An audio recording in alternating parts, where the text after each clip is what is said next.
Please rise for the Pledge of Allegiance.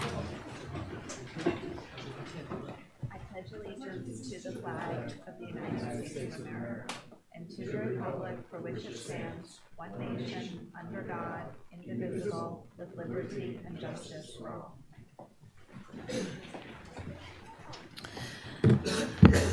Good evening. I will call the October 9th Select Board meeting to order. There are a few changes to the agenda. Under reports, Valet Park of America is going to move to November 6th. And under Town Manager's report, the sewer rate study presentation will move to October 16th. And I believe there's one additional announcement.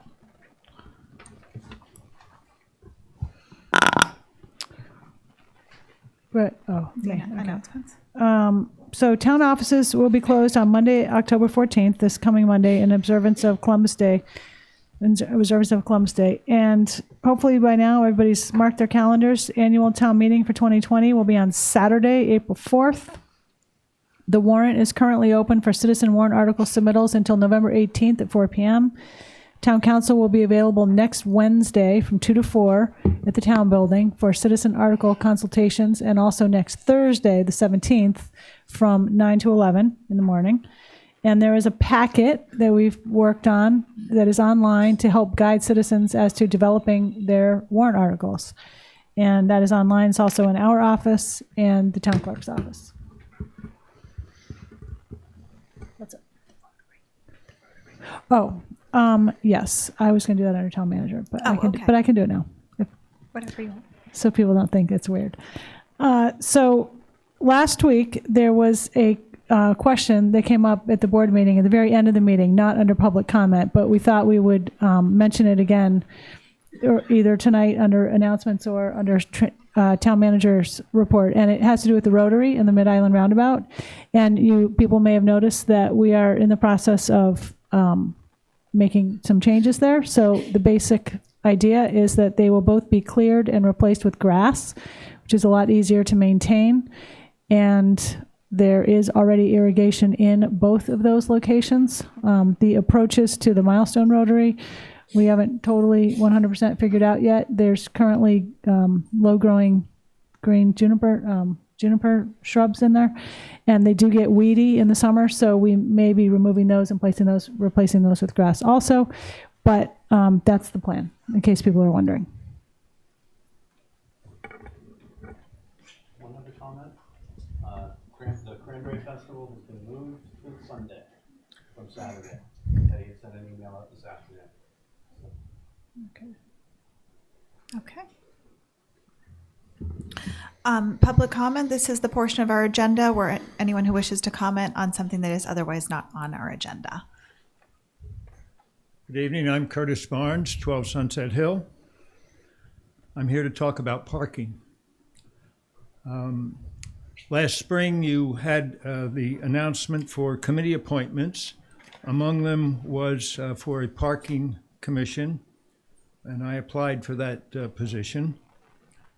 When you made the appointments on June 5th, you did not make any appointments to the parking committee, and I went into the office and asked about that and was told it was in process. Then I also read the Novak committee report, which suggested you not have a parking commission. But today, getting ready for this meeting, you have an 11-page proposal for a parking situation for the town, which has been prepared over the summer by the administration without any public input. So my purpose in being here tonight is to ask you to schedule a public hearing about parking, addressing this report and any other questions that may be appropriate, so citizens can come and speak about it. Thank you. Okay. And if you want to say something when that comes up on the agenda later, I'll take this brief is not comments. a public hearing about that report, so therefore I did not want to assume that I could speak at that point. That's the town manager's report. I'd rather you schedule a public hearing and announce it and get the word out so we can have a real public hearing. Thank you. Thanks, Curtis. Is there anyone else? Okay, hearing none. I don't believe there's any new business. Approval of payroll warrants and treasury warrants. So moved. Second. All those in favor? Aye. Any opposed? Motion carries unanimously. Approval of pending contracts. Any questions? Yeah, just a question on the Ryan Conway extension of like another 10 grand to go to April. Is that just winter shutting down? I believe it is, and I believe it's services that might not have been in the initial contract, and also just the extension. Okay. Make a motion to approve. Second. All those in favor? Aye. Any opposed? Motion carries unanimously. Okay, citizens' departmental requests. Nantucket Preservation Trust, preliminary review of a restriction on the American Legion.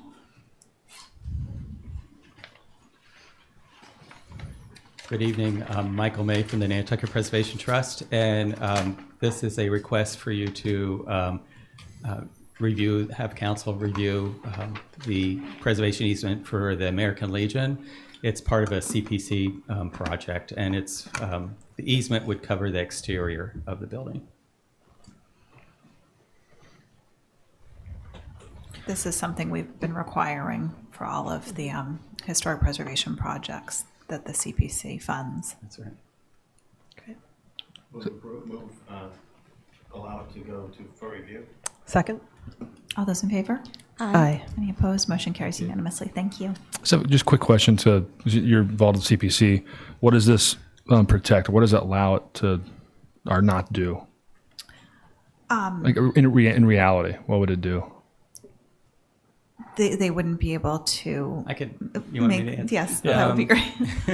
It does. It gives an added protection besides the HDC. I mean, it is the HDC obviously protects the exterior of the building, but a preservation easement ensures that the funds used to restore the building, in this case the mortar, the brick repair, remains. So if there's work in the future, they have to come to us as the preservation holder to, besides the HDC. So it's an added protection. And if it's sold ever down the road, not that it would be, there's that. It would stay with that.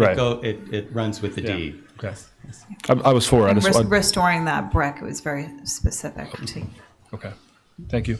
what the The only material thing used. I would like to add, looking at the easement, is, and I know that if they had to raise this building because of flood water or some of those other issues, I would think that they'd work with Preservation Trust, and the owner at the time would work together to do that.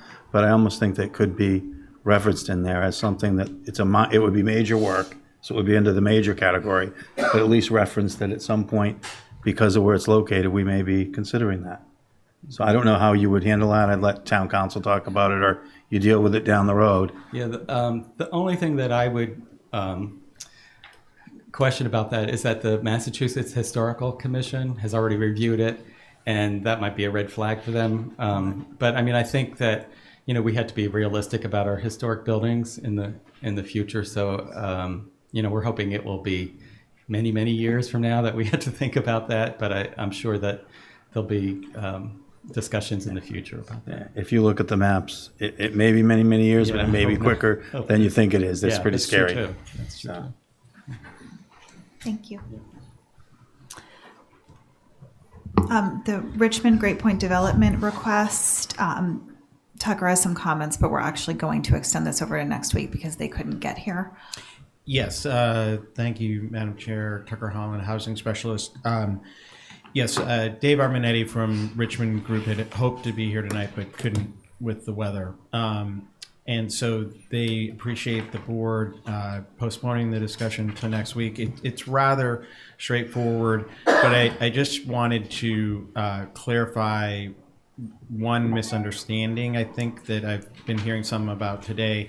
This request from Richmond is not to reduce the number of affordable units in their project at all. In fact, the board will recall last January, we successfully negotiated with Richmond to add some additional restricted units. And this really is around a request related to the lottery and the timing of that, and essentially not wanting to get people's hopes up unnecessarily. So look forward to the discussion next week. I will also, Mr. Antella reminded me, just mentioned they are doing their lottery for the rental units in Meadows 2 this Friday at 6 o'clock, and they have received applications from 90 qualified applicants for the 24 units that will be part of that lottery.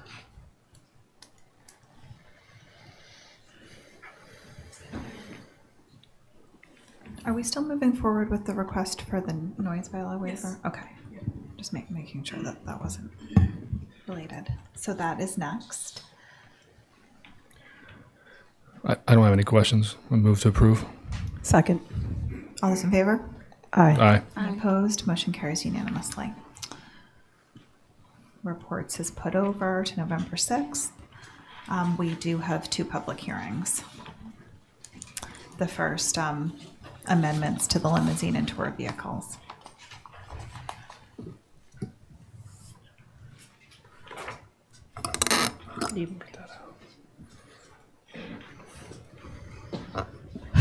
Good evening. First hearing, we're discussing, as we did first time in June, charter tour and limo licenses. The request that has come to us is to add additional licenses for each category of charter tour and limo licenses, and I'll go over the definition of each category as we said first discussed in June. What we are asking is simply the licensing office maintains the waiting list for these categories. The town clerk is actually the office that issues these licenses. But as we maintain the waiting list, there has been many requests, obviously, to issue new licenses. That in the past, there's been an understanding that there were 10 per category. That is not written anywhere. That is not in a bylaw. That's not in a regulation. What we're trying to do is to document that, agree that that is correct per category, if that's what you choose to do, and make sure that it's added as an addendum or an appendix to the regulations so that it is in writing. We can follow that for the following process. So I know last time we discussed this, it went off into many tangents, and there's certainly other things possibly to discuss in these regulations, but that should be on a higher level. What I want to do is make sure that any comments and what we talk about is focused on this one request, which is the number of licenses per category.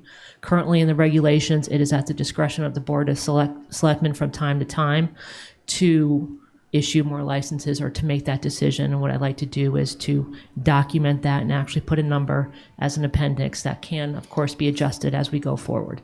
So that is hopefully the main goal. And we'll keep from going off on those tangents there as well.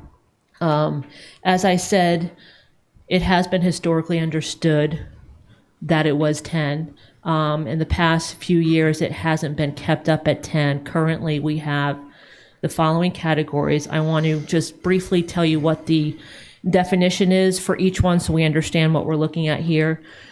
First, we're talking about charter vehicles, which is any passenger motor vehicle capable of carrying no more than 10 passengers, including the operator, for exclusive purpose of conveying passengers to a predetermined specific point. That is not upon a way of the town for sightseeing excursions or other special events. It may only traverse the ways of the town to facilitate conveyance of passengers to the predetermined location. You know, we have things such as Cranberry and things of that sort that charter vehicles for a lot of our events and things of that sort, which is helpful when you're doing kind of a shuttle, and it helps kind of take cars off the road for that purpose. So in that sense, I see it as a benefit. Currently, we have issued 6 licenses. And again, one thing I want to make clear is that a license is per vehicle. So somebody, a tour or a charter company may have 2 or 3 vehicles to a specific LLC or company. That's 3. So if we have 10, that's 10 vehicles. One company may have a couple of vehicles, licenses, but there should be no more than 10. That makes sense. 1 license equals 1 vehicle. I don't know if that made sense. Okay. All right, so I'm What looking about at, people who currently have more than And yeah, and I have that. But this is also. So on charter, Yeah. I'm looking 1, 2, 3, 4, 5, 6, 7. There's 8 or there's 9? How do I read this? Oh, that's the waiting list. Yeah, So, okay. correct. How many on the Correct. waiting Those list? lists are the waiting list. I do have the licenses with me Okay. if I need to refer to that as well. But yeah, that is the current waiting list. Yeah. So that would allow for 3, So you could take 3. 4 additional. Correct. Tour vehicle is going to be any passenger motor vehicle capable of carrying no more than 10 passengers, including the operator, used for the exclusive purpose of conveying passengers, obviously for sightseeing and guided tours upon the ways of the town for an established hourly rate. Currently, we have 5 licenses. I believe 1 may be surrendered, so we may be down to 4 on that. And limousines are going to be any passenger motor vehicle carrying no more than 10 passengers, including the operator, used for exclusive purpose of conveying passengers. Similar to charter between specific and predetermined points. This is at an established hourly rate. It should not be used to conduct tours of any kind. Currently, we have 7 licenses as well. So that's the status right now, as we showed on the waiting lists in the packet. On those waiting lists, I indicated if there are anyone on those waiting lists that currently have licenses or vehicles attached to them as well.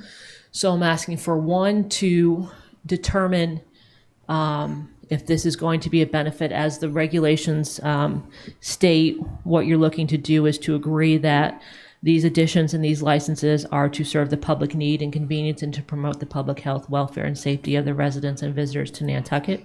So to determine that there is a need, it would serve that public need.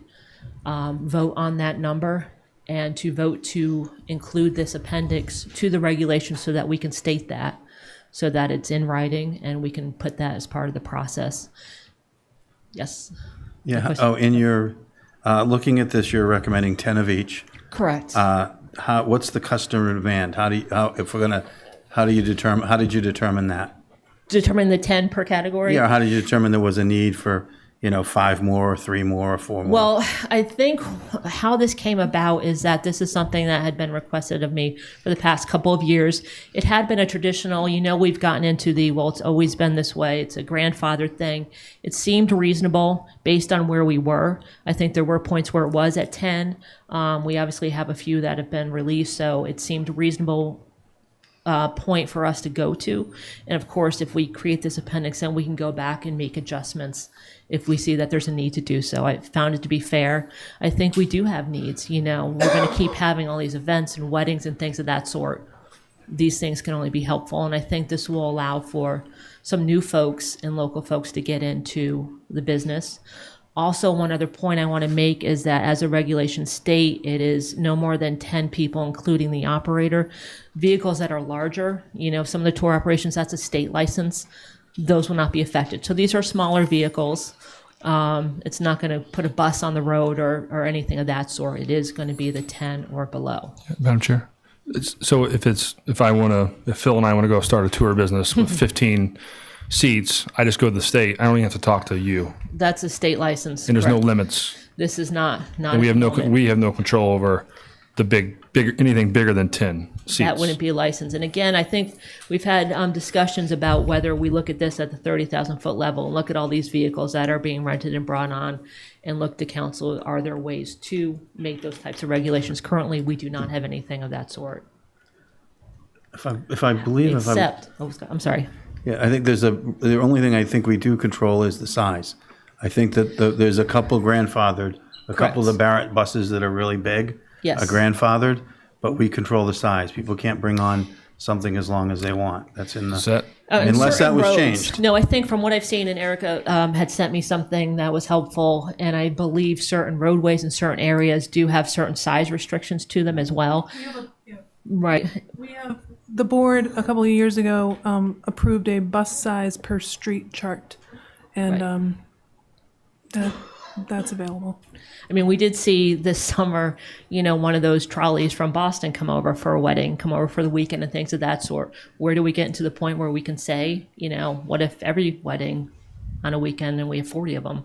want a trolley from Boston. I mean, I don't know that point, but that is a state license and it's not affected by something like this. Well, I think we've got weights. We can handle it a couple different Right. ways if we have the wherewithal to want to do it. Correct. We have to- And that would be obviously a bigger discussion. The other thing I want to say and make a point is that we're not asking for any additional spaces or parking or drop-off spots for some of the tours and things of that sort. What we have existing is what we're asking for. We're just asking for additional vehicles off the waiting list. Okay, public hearing. I know we all already have Oh, yeah. one.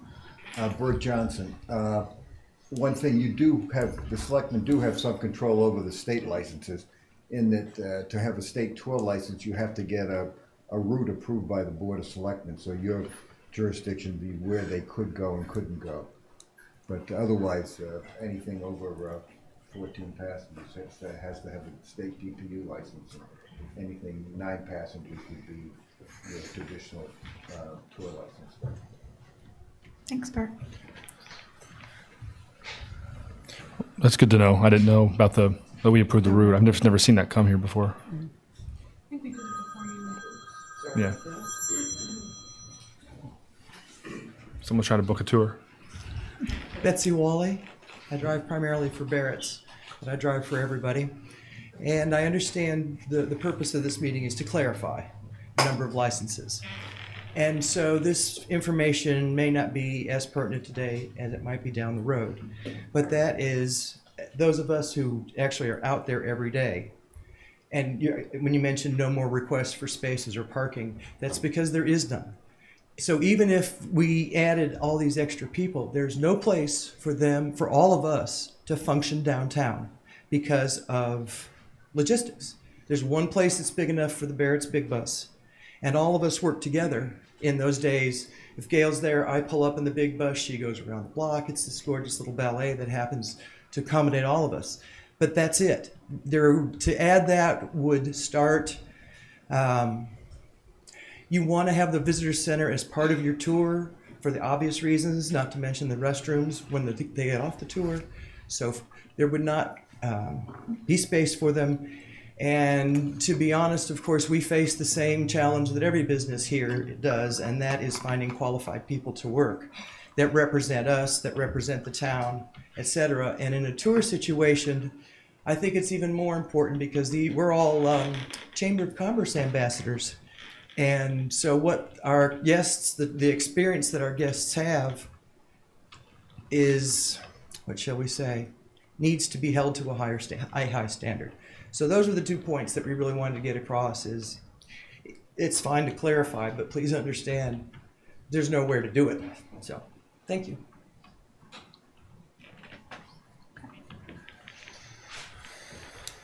Are there any other public comments? Question? I'd be curious here, is there anybody who wants more charter, limo, or tour? Anybody who has a current license, I can see why they don't want any more. I get that.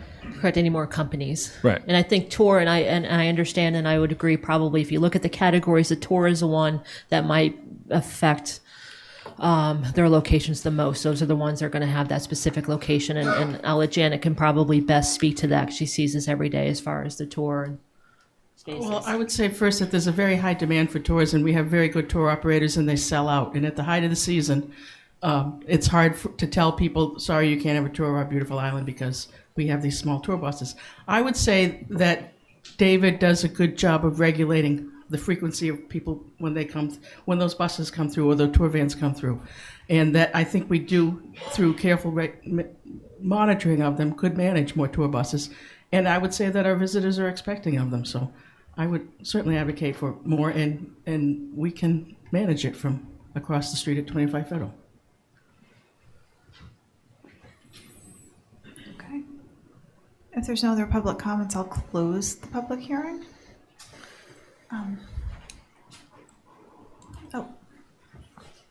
Did you have Good evening. I do. Okay, then I Ken Turgeon. won't close the public hearing. Go ahead. I'm looking through the packet, and there's some stuff about removing people from the wait list. Actually, yeah, and I have to respond to that. So in the regulations, it requires or it limits one application per person or per company at a time. So what the proposal is that once, and you obviously no more than one vehicle per company per year, is that once you are released from the waiting list and get an additional license, you can reapply for that. And in the past, we just started charging the $10 fee. The past 2 years, we would credit or refund those that were removed from the list if we agree that that is what is stated by the regulations, is that one application at a time for all of these. And that's what that refers to. And that's in line with the taxi. So Well, we- That's not how it works. So that's Well, a we change. got to get away from So how that's a it's change. worked. So we have two changes. Correct. We're adding, okay. Yeah. Should we So deal with that's- it one change at a time? Should we deal with the number first and then? Yes. Okay. Yeah. Correct. 10 has always been the number for all three of these. If you go back to some past board minutes, you'll find what you're looking for. It's not a new number. It's been here for 15, 20 years at 10. And all the 10 would have been issued by now if whatever happened dropping the ball over the last 4 years or 5 years. Used to get a letter every year. You're coming up on the top, do you want the license? Well, no letters have gone out, so no one is gonna move on the list because nobody knew what was going on. And if you're on the list, you're on there legally, because that's the way the game is played. You can't go back now and take people off the list. You want to take going forward off the list, but you can't take someone that's already been on the list for any number of years. Well, and that's fine for that point. The point I'll say is the way it's worked for years. It's done that in a lot of areas. What we're trying to do is document it and actually put it in the regulations, because he said, she said, it's grandfathered, this is the way it's been done, is difficult. But 10 per category currently needs to be added so that it's actually officially done, and we're not just doing it because it's a way. And the town clerk needs to let us know to issue letters. That has not happened for many years. So that's why I want it put in writing, so that we are following prescribed process per the regulations. But it was not and is not the town clerk's job. It was through the selectman's office. Yeah, you guys used need to to do talk that? through That's me. and that's not correct. This cross conversation is. We're trying to actually do this so that it is actually, what we're trying to do is make sure this is written, this is recorded, it is part of the process, and it's not just based on what was done, because that necessarily isn't what's actually in the prescribed regulations. Yeah, so that's the we point. want to take an action on Correct. setting the defined number of licenses. I think we do need to talk about whether anybody gets removed from the order of this list. But Sure. Do we want to do that second? Do we want to? well, but this is a public hearing, so I don't really want to close it if people still want to talk about it. So maybe we should ask our questions while the hearing's still open.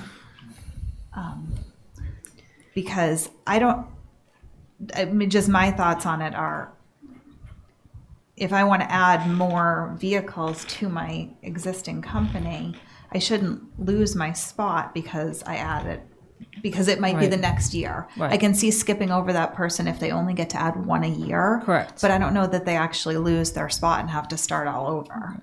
It would just maybe go to the next person if the license was available in that year. Right. But that's fine. That's So amenable. that's just a thought. And moving forward, it would only be one application per person. They couldn't submit multiple applications moving forward. It's supposed to be, unless you amend that in the regulation. Okay, And for multiple applications at a time. One application Yeah. per year. Yeah. So at one time, your name would only be listed once. And then once you receive Right. the license, you can go back on the Correct. list. Correct. And that would be restricted to the LLC or just a name? It is. There's a definition right now as far as related parties, and that's going to be similar to the taxi situation where it is direct relatives, husband, wife, child, and members of LLC and that related party. So there is a legal definition currently in there. So that helps new people come on the list. Correct. Correct. Thanks.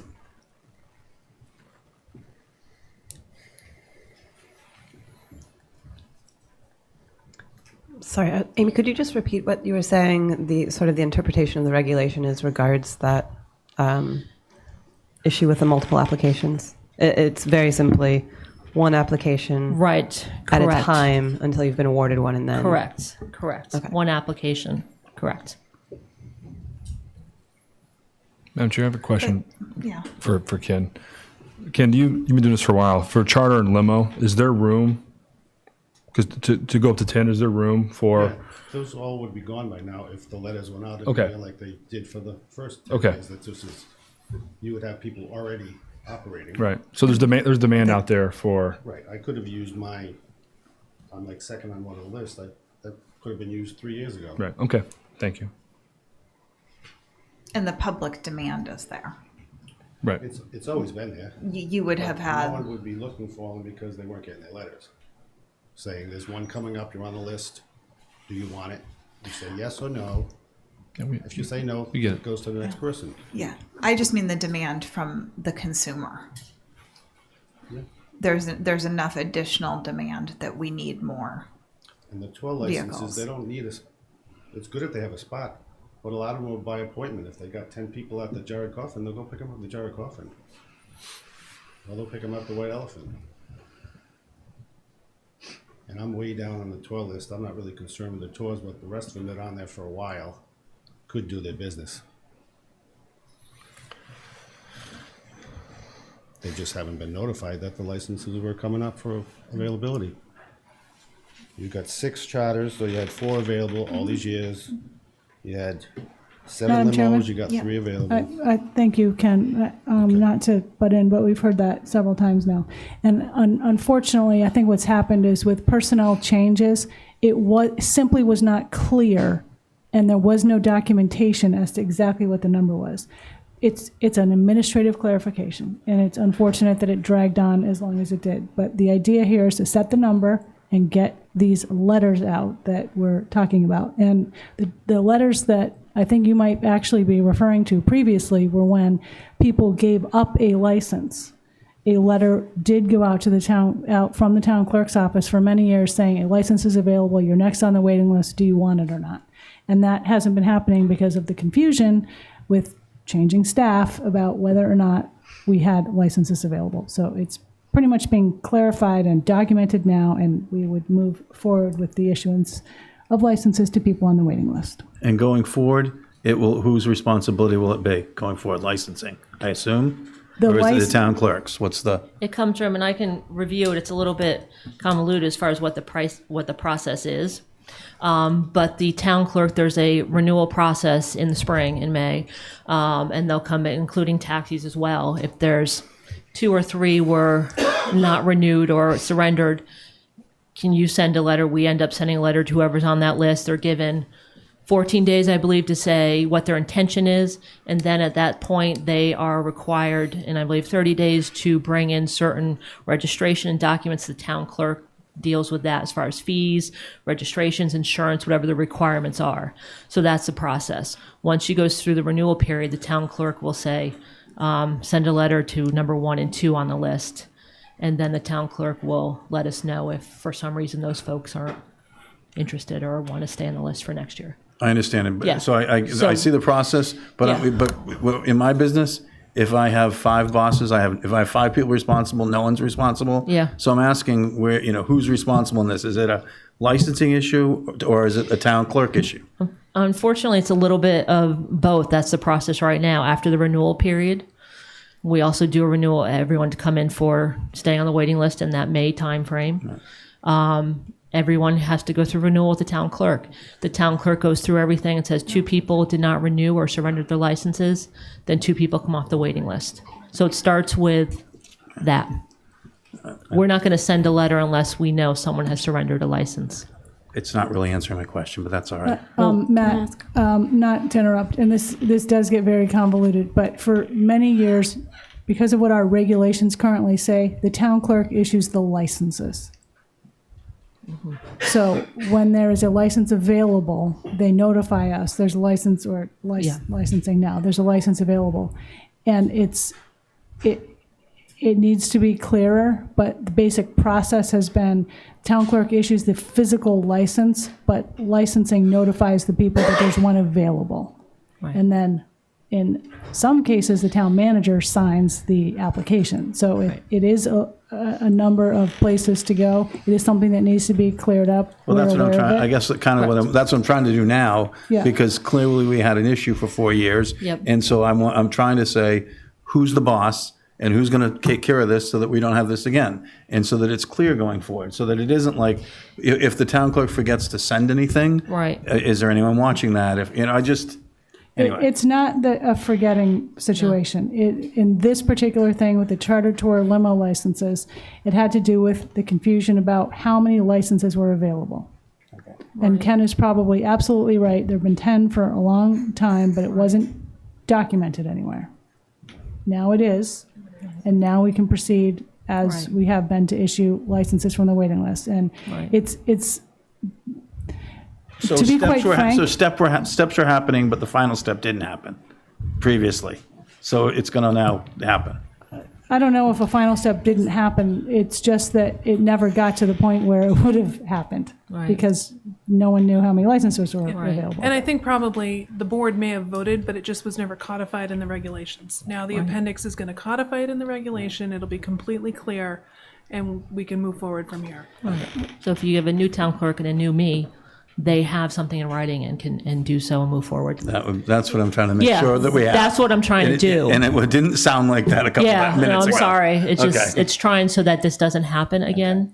What would we need to do to change it so it falls to just one department? We need to make some regulation changes. Yeah, And that's- to be quite frank, the taxi regulations and the limo tour charter regulations are convoluted, they're difficult to administer and follow, and they have been like that since day one. And they are like that in many towns. And somebody needs to tackle it. And Is that a town meeting? nope.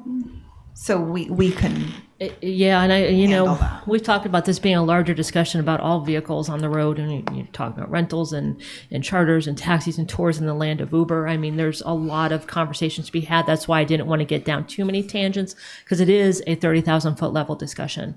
I think that we can have, absolutely needs to be had. I just wanted to make sure this one thing is clear in there in case I get hit by a bus and the town clerk gets hit by a bus, it's done, So that's. hopefully not a tour bus. Or a Not a charter, tour bus. a tour or a limousine, maybe? Well, you can see the state, it's their license. Exactly. So. Okay, so That's it. this will at least get these initial available license Right. issued. And we can leave the waiting lists as is. Well, if I don't we know want. if everybody else agrees with me on that, to not cross people off. I guess my question would be, would the idea be that this is the list for now? If we weren't going to take the recommendation that we remove duplicate applications, do we leave the list as is and then next year? Or that we implement that? I mean, that does seem can like a certainly do more so. fair way Yeah. going forward. Absolutely. I think that can be absolutely a fair way in most of these things.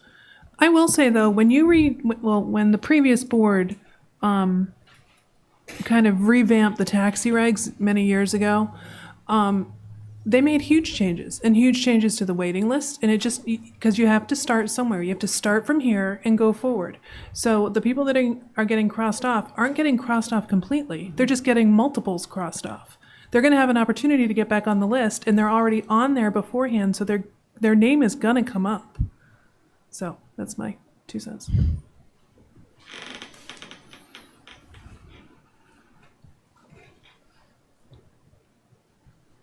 Are there any other public comments? Okay, now I'll close the public hearing. Does the board want to discuss or vote? I'm fine for going 10 across the board and to let all departments know or make it more efficient. That makes sense to me.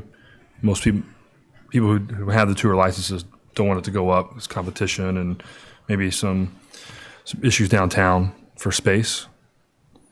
But I'm okay with 10, charter, limo, 10, 10, and 8 for tours, or just 10 across the board. Make it super simple. That seems like the easy part for me. I'll make that motion. I'll second. Okay, motion to approve going to 10, 10, and 10. Aye. Aye. Aye. All those in favor? Yeah.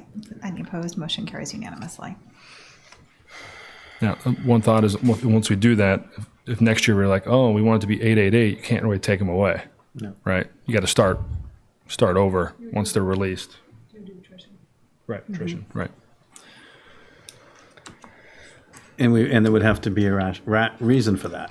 If they were backed up or driving around in circles and there wasn't enough demand and we were getting complaints, then we would deal with it. But what we're hearing, at least what I'm hearing, is that there's enough demand at the peak for 10, 10, and 10. That's what I'm sort of hearing. So that's where I'm going with it.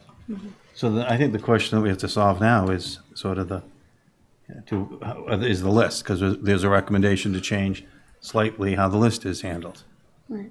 Do we also need to vote to add to the appendix the 10, 10, 10? Or okay. That's recommendation number 2, just to include that language, I think. Is that a motion? So Yes. moved. Is that a second?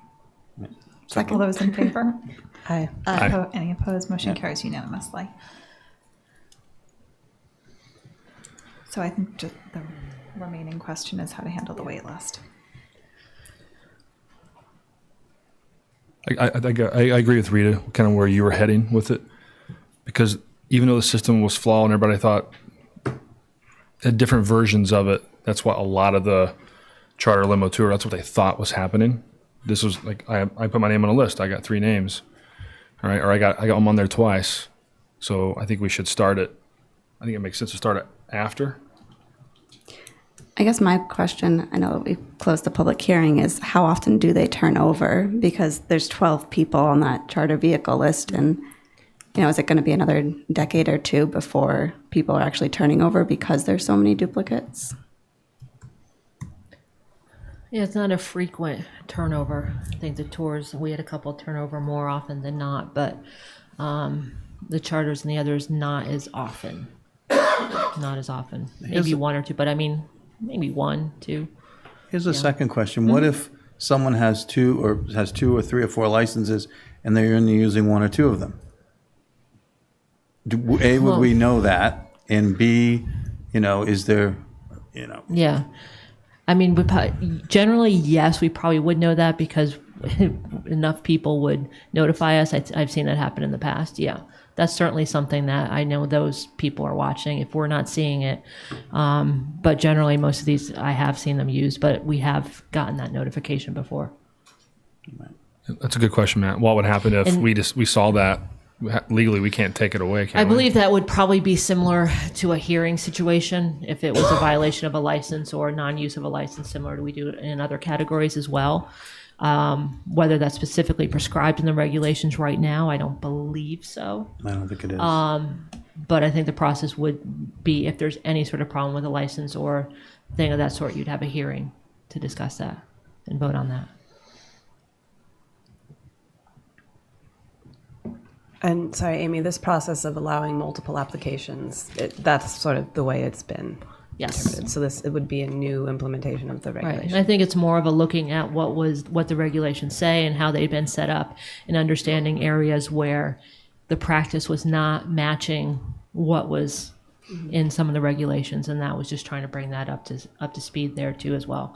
But I understand wanting to stay with how it's been, that to not penalize those folks, but establish if that's the way it is moving forward, then that's the way it is. Certainly, there would be no more than 1 license for someone in a year. That is very clear, and I think everyone's understood that.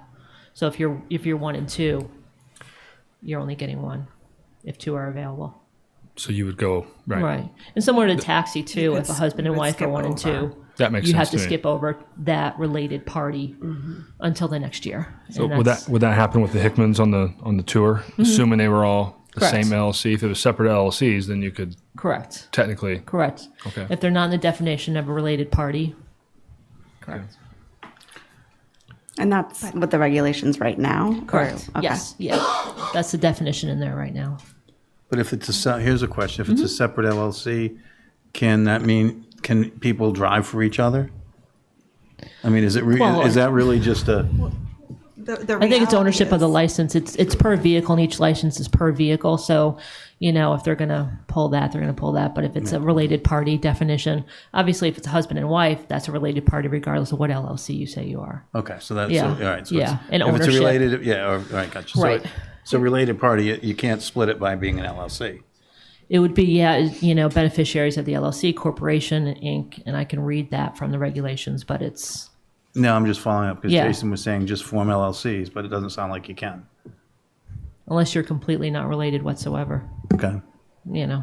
But the reality is if a company has multiple licenses, the owner of the company is not driving all the vehicles. So Right. it is creating Yeah. a job for someone. Correct. Like And taxis, it too. sounds like people do a lot of sharing Yeah. within the companies. yeah, to and that'd be beneficial for drivers. them. Yeah, no, absolutely. Our last We public want it to hearing. be a successful industry. Yeah, but our last public hearing, we had individuals come up and say they've been waiting and waiting. Yes. And they're down the list and other people have jumped them 2 and 3 times. So Right. there is an issue of sort of what Christy was saying earlier. There is an issue of, do we want New to folks spread in. it out a little bit? Right. So that's what that's. And that's kind of how I feel when this came up in May or June. Part of what the board discussed is how do we make people move up in the list and how do we review these? So if we are then going to kind of step back and say, never mind, let's stay still, I feel like we're not moving forwards. But that's just how I feel. I think we should remove the duplicates. Yeah, I'm actually more in favor of removing the duplicates. It was more just a clarification of when we would implement if we didn't. Yeah, I'm more in favor of removing the duplicates, although I do think Dawn's suggestion, or how it works, the skipping, so that if there's 2, and And that that would does happen. even it out a bit, but it does mean that there could be someone that gets, for the next 3 years, if they've got their name on 3 times, Right. they're the only ones getting the license. So Right. I'll make a motion to implement the regulations as recommended, starting now. I'll second that. Starting now. Well, actually, I was going to say, should there be a date or? It's going to be advertised, so it would just be upon advertisement, and Upon you'll get that advertisement. ready in the next week or so. Yeah, as opposed to waiting. Or you could make a date certain, and we can be sure to get it in by then. November 1st, yeah. Because we would send letters out immediately and give folks the opportunity to do that. Yep, I'll second that. Okay, all those in favor? Well, I November think 1st? I guess so with the, it seems like with the implementation of of reinstating the letters and having the cap, that's when the list those should all coincide. Right. So that's more of I don't know how to phrase that, but it's not a date certain unless you're going to send the letters out on a certain date. It would be immediate, and then they have 14 days to respond as far as intention, so November 1st would be appropriate, if you're saying to set a date. So as That's of fair. November 1st. That's Okay. fair. And that, just to clarify, that would take off, you're removing the duplicates. I would, yeah. Yeah. I second it. Yep. All those in favor? Aye. Any opposed? Opposed? I'm opposed. That passed 3-2? It passed 3-2, Okay. yeah. And then I just think moving forward, it would be helpful to look at that 30,000 feet Yes. view and see if there's anything we can change with the town clerk licensing office. And car rentals, I agree. medallions, and Yeah. And it's been a number of years since we revisited taxi licenses as well. Wow. This is a young person's job. I think, Christy, this is right down your alley. I've seen it chew board members up alive. Ask Bobby. just one comment, Madam Chair, possible next year, the year after, a data platform that really, I don't know if they can even tell us how many people are moved around through charter, limo, tour, the state license tours, car rentals, to get a bigger picture. I think it might be helpful. If they all have a phone in their pocket, they probably can. I think it'd be good to somehow figure out how to track if there is more capacity for this, because having vehicles that transport 9 people at once is really the optimal solution to some of our traffic problems. But it's got to be a happy medium of high season compared to off season. Yeah, there's a sweet spot for the size of the vehicles. One of the big issues back in the comp plan days, which is going back 25 years, was the size of the buses. And when the new big buses were purchased, everyone wanted to use them because they had AC, but they were still driving the small streets, and they were driving on sidewalks and holding traffic up, and it was a mess. And so there was a real revolt against it. And that's where we've got the sort of certain places you can go, certain you can't, but we don't want to go back. You know, we want to have enough of the smaller vans and enough of a service that we don't go back to encouraging big vans from off island or people running big vans here. I mean, I just think they should be within the scale of the island, not the other way around. The point that I'm going to say this is probably going to cause work for someone here, but the comment about the tour vehicles needing the routes approved, even with state licenses, I don't think that's something I've heard, but it's probably something maybe not done for some. That's an interesting point, but we can tackle that. And I think the other right we got from the state was on vehicle weight, where there's certain weights that we can control, which a lot of towns can't. There's something we can do. We'd have to look it up. Okay, yeah. And I don't know if buses fall into that, but. Be good exercise. It sounds like we might want to schedule this for its own independent night, as like a workshop type discussion. Yeah. So we can figure There's out a what lot all of the different pieces are. points to talk about. We do have another public hearing to amend the rules and regulations governing alcoholic beverages, filing fees and annual licensing fees. Yes. I'll So open the public hearing. Yes, I'm back. Okay. So this discussion is based around liquor license fees. We've gone through this several times and been discussing this since about 2016. Some of the goals I think we've identified for liquor license fees, an increase in administration fees, which are currently at $20 to account for processing time and hearing fees as is consistent across the Commonwealth. One other point, create a license fee. Several towns do of, I estimated $1,000 for new licenses.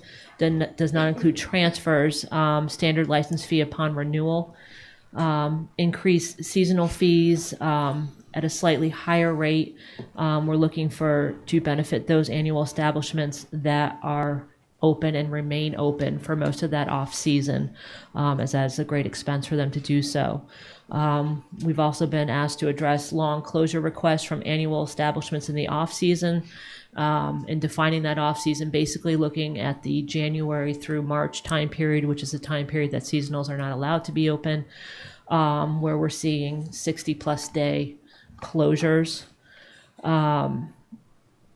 creating fees for 30 to 45 days, 45 to 60 day closures where necessary. Beyond 60 days, we believe should be a seasonal fee because that's technically a seasonal. And we have a couple that have essentially closed and been operating the number of days a seasonal have, even being categorized as an annual. So addressing those long closures, unless obviously extreme circumstances require the closure, it'd be something the board can vote on as a consent item. Again, defining that off-season and extended closure process. And the one thing I wanted to do was create a veterans club category or a low-fee club category that removes them from the increase that might be seen from some private clubs as well. And that's consistent too across many towns that have that category. Historically, the last time there was any fee increase was a slight increase for wine and malt categories in 2010, but there has not been in other categories any increase since 2002 or before that. And since then, in 2010, we had 84 licenses. Now we are at 97. I believe we're down to 96 when Lucky's closed as well in 2019. So those total number of liquor license has increased, as long as the one-day licenses too as well have increased as well during that time period. In the prediction in other towns, what I try to do is kind of describe some other towns. The only language in MGL 138, which the state governs alcoholic beverages, the only fee limitation they put in there is between 6-day and 7-day licenses. A lot of town with the blue laws have 6-day licenses for those closed on Sunday and 7-day licenses for others. those difference in fees cannot be more than 25%. That's the only limit the state and MGL 138 puts on fees. When you look at fees across the Commonwealth, there is no other town that operates the way we do. There's no one model, not even the Vineyard or some of the Cape towns that I can point to say has even close to the number of seasonals we have. By far in the state, we have the most seasonals. In most towns, you're going to see seasonal rates slightly lower than annuals. They have fewer of them. I think Wellfleet, Salem, and a few others do have higher seasonal rates by $100, $200, but for the most part, they're going to be less, and they have fewer of them. I would say we have the most by at least 20 or more in the state. So again, there's no direct model. Most towns, it's going to be anywhere from some small towns, 500 to 1,000, up to places like Natick, that's up to $6,000 for a license, 7,000 in Cambridge, Brookline's up to 6,000, Newton up to 5,000. They tier their fees for things such as number of seats, because they have restaurants that are going to have more seats than others. Patio sometimes is a larger fee. A lot of towns tier their fees based on closing at night. You have a rate for someone who closes by midnight, 1 a.m., 2 a.m., and that's usually $500 or more per tiering and those effects. So that's what other towns tier their fees for. We're looking at, based on our model, possibly creating those $500 fees for the long closures. That is what the proposal is for something of that sort to address it. If we want to look at, can you put up the fee proposal? What I did is, based on what these goals were, is set probably that I would not obviously recommend any higher than what we've done here. We did a slight, giving you a look at what a slight increase of $500 maximum increase on some of the annuals, and then increasing the seasonal fees. A lot of our feedback from some of those annuals that were open most of the year, right now there's only maybe $100, $150 difference between an annual and a seasonal. They were looking to say that it seemed more beneficial that it was more of $1,000 difference in between there, and that was kind of the range we went to.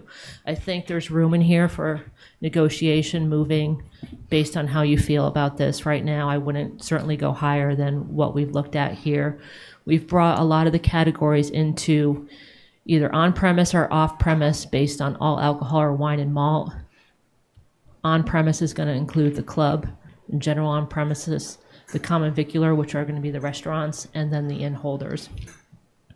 And then the off-premise, obviously, are the package stores. We included the closure fee as a separate item because initially we talked about tiering those annual fees. That's difficult to do. That changes per year. When they request, right now, they officially must request through town administration an extended closure, giving a reason for that closure and those dates, and it's approved at that level right now. I would propose in that process that we define that a little bit more, and that any extended closures are based on this closure fee rate. Okay, just ask one question on that. Would the closure fee be cumulative? Like if they closed for the month of November and then they closed for the month of February? So it would be, first what I would want to do is define what that off season is. If we're looking at basically when seasonals are not allowed to operate, being January, February, and March. I don't know that I would include some other time periods. You certainly can. I think we need to allow for them to be able to close for at least up to 30 days because it's just not reasonable otherwise, and I don't want to be punitive at that sense. No, I just wanted to be clear. If they did it like 30, that I would think they would have to request at a certain time unless an emergency happened. So it's going to be based on the request. I think if an additional request and they said it came up as an emergency, that's something to consider at that time. And I would ask that those requests be brought into the board as a consent item as they come. So it is public. It is something you're seeing, and you can see kind of how that goes. So that's that proposal. I'll say below that, too, the new liquor license fee. That is seen in several towns as well. The first year, Cambridge, Natick, Newton, some other towns. It's the standard license fee. So if it was a new on-premise all alcohol which is $32.50. That first year would be $42.50, and then moving forward would be the renewal fee. Certainly in towns where you have a lot of licenses, you're not really setting a quota, but you're pretty at that point where you have a lot of licenses. You're getting in someone serious who's going to come into a new license. It's kind of a fee that they put on that for that reason, valid for that first year only, and then they would go to the standard fee. And then we have proposals for application fees, hearing fees for those public hearing events. Right now it's $20. Standard pretty much $50 to $300 across the Commonwealth, and that for these applications, that basically $20 covers the postage to get it to Boston. So we're looking to increase those fees, and any modification $100, because that's something that is going to take a considerable more work in that. So those are the different levels of fees that have been proposed. Any questions? I have lots of things, lots of thoughts, but I want to hear from the public. This is a public hearing. I see a number of people in the audience.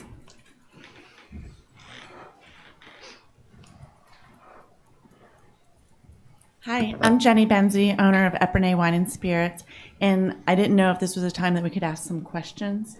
So why would the clubs, like the Veterans Club or another one, why would they be considered separate versus all the same for all the private clubs? Well, veterans generally, it's a benefit to veterans and low fee clubs based on a private club. It's a standard pretty much across the state as far as a different category. So it's bringing them down into, they would remain consistent in what fees they have now. It's just it's a different type of operation, and it's based on that. And then if someone were to apply for a new license, they would pay the $1,000 fee plus a $200 fee. Yes, $200 fee is an application fee, is completely separate. What the new license fee is a standard fee plus $1,000. Again, it's a model we've seen in other cities and towns too as well, as far as for new licenses. Yeah, that's separate from an application. But it could be set up that it's maybe $200 and then a $500 fee. So the initial isn't as much for someone who starts off.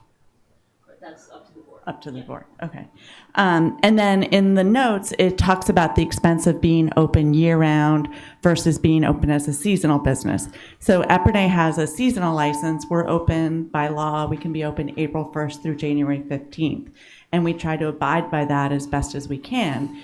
So we're closed almost all of January, February, and March. But we still have expenses. We still pay rent and utilities and other things that happen year-round. So in the proposal, there's a significant difference in what is for a seasonal license for off-premise and what is for a year-round license. And it's very significant. The increase is a lot. And I understand that this hasn't been done in a while and that there should be a bump of sorts, but it's almost double. And it just doesn't seem to be consistent to me with the other fees that are proposed. My other question with Dawn, you touched on that a little bit, is, could it be a cumulative for the closing? If someone closes for 20 days in November, then they close for 20 days in February, how does that add up? And I like, Amy, you mentioned, does it depend on, are you closed when seasonal people are closed, or are you closed anytime you want during the year? And I'm curious to know how much notice in advance does a year-round license have to give the board in order to have this closure? Do they need to give 10 days? Do they tell you 2 months in advance? Like, what are the parameters for that?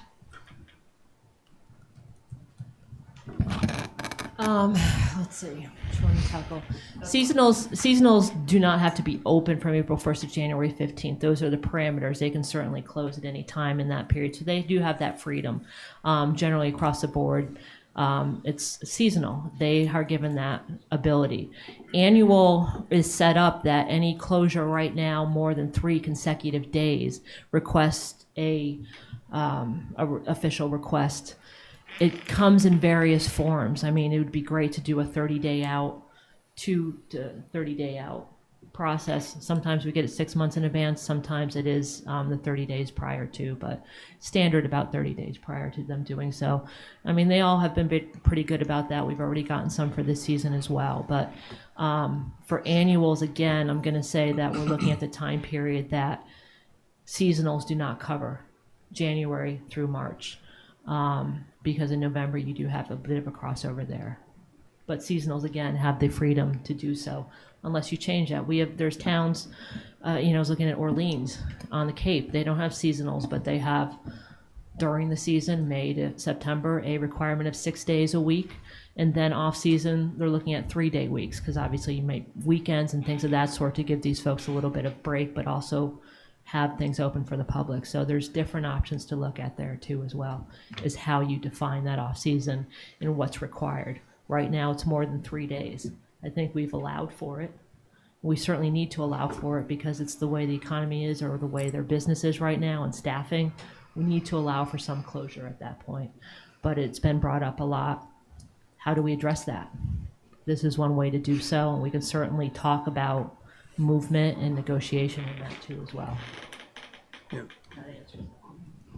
Thank you. I was looking for some clarification on things, but also to express my concern in regards to the huge difference in a fee for a business like mine compared to a fee for a year-round license. And I'm interested to know what others may have to say. Thank you. Okay, thanks.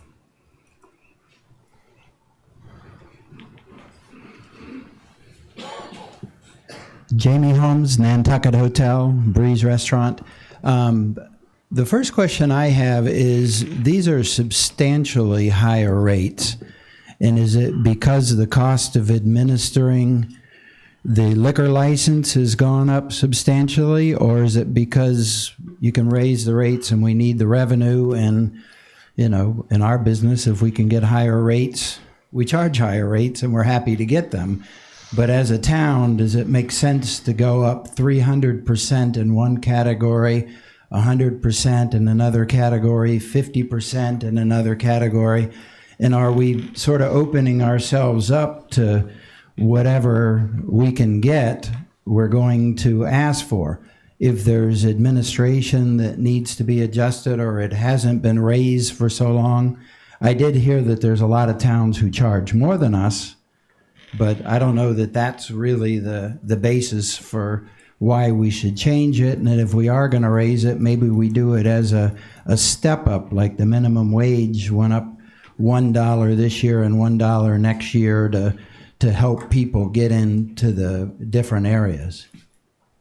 A second question I had is for the closure for the year rounds, would that be sort of purpose-based or just because they want to close? So if you were doing renovations or you were doing modifications or you had to address something in your business, is that different or is that a similar closure? In either way, I think the 35 to 45 closure should probably be eliminated, and maybe the 45 to 60 would still be in there as a category. So those are my points. My understanding as proposed for the closures is these would be the fees for any reason, or they could come and ask for a waiver. Like if They can certainly ask for a waiver. I think you obviously are going to have situations where there's construction done, floors are being redone, and that's something to consider too. And I think that's something we need to talk about. This is a way we talked about before, tiering different things depending on closures. This is the easiest way to tackle it. And you can certainly, as Jamie mentioned, go for the longer period of time as well. We have to allow for them to do this and to close for those areas, but there are some that are consistently doing it and are essentially a seasonal. So this is an option for you if this is something that we need to tackle. We can certainly do so and make it more of a fair argument. And again, there's room here for us to move.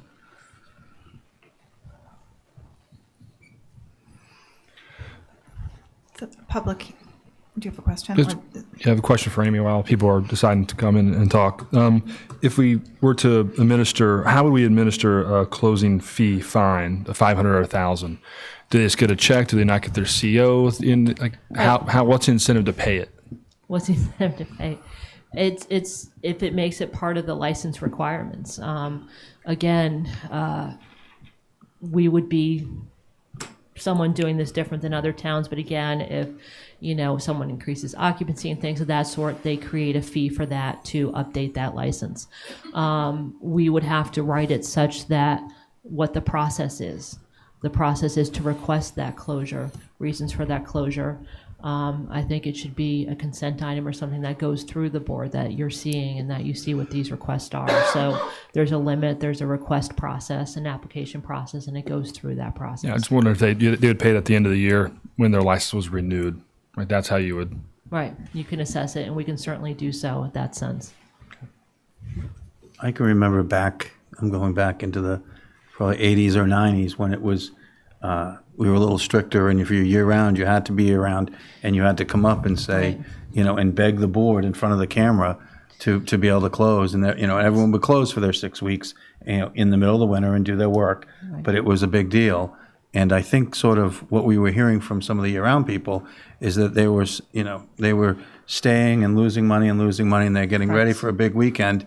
And then everybody else that was seasonal would just open up again for stroll, and and the seasonal would take skim the cream, and the money they needed to pay their year-round people was gone. That was what was at our last hearing. Correct. And that was a concern for people who were, operating year-round and, with year-round staff and trying to service the community that way. Correct. And so, so that's why we're sort of talking about this the way we are. And I do think it is a different, but I understand the business side too. Right. You can't, these people, if you could be open, people would be open. Right. They would. Yeah, so it's a difficult thing for us to try to determine their business demand, but there is a fairness issue. It's been difficult, and I've spoken to different businesses and even accountants and stuff that are dealing with this and the money issue, and is how do you allow for it, but then make it more of a fair process for those that might, do too long. I know there was a time period where they worked together as far as staggering when those closures were too as well. The Restaurant Association used to bring and we would keep open, one in town and one out of town, or 2 and 2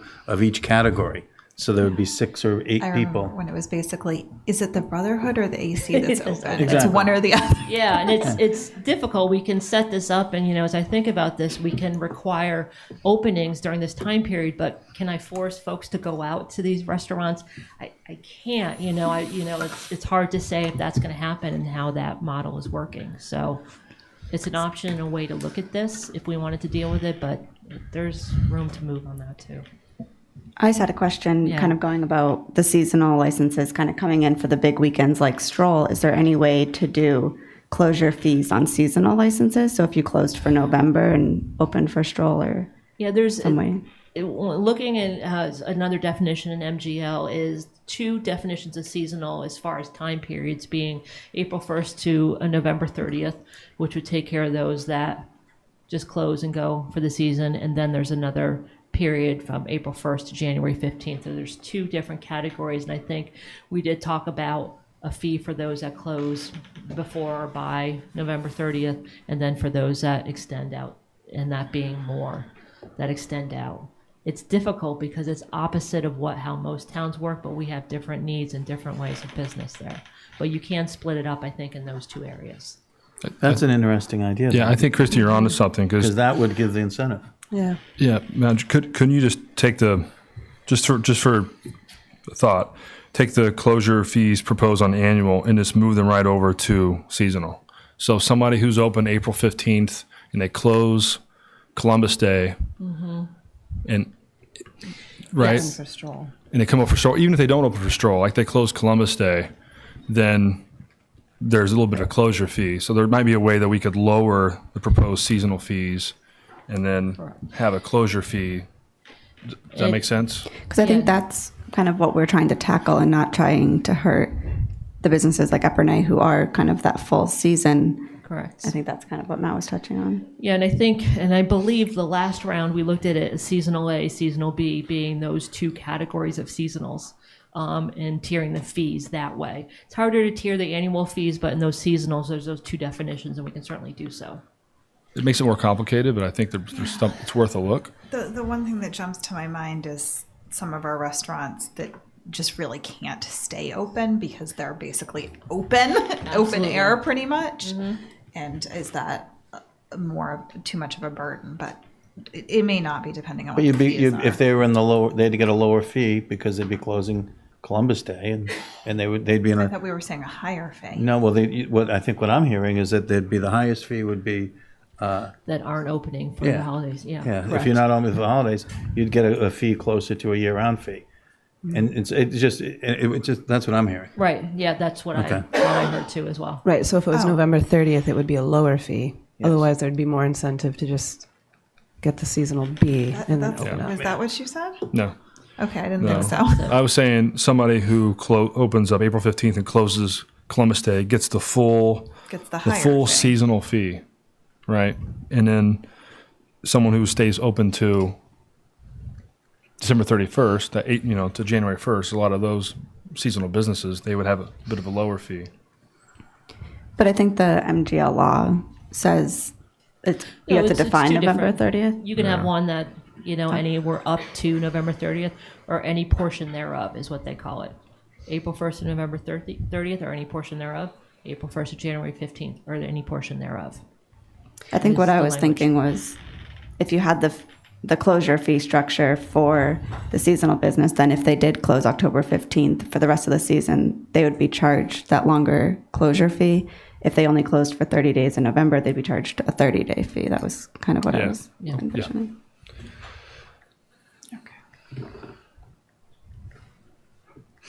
Hi, I'm David Silva from Galley Beach and After House.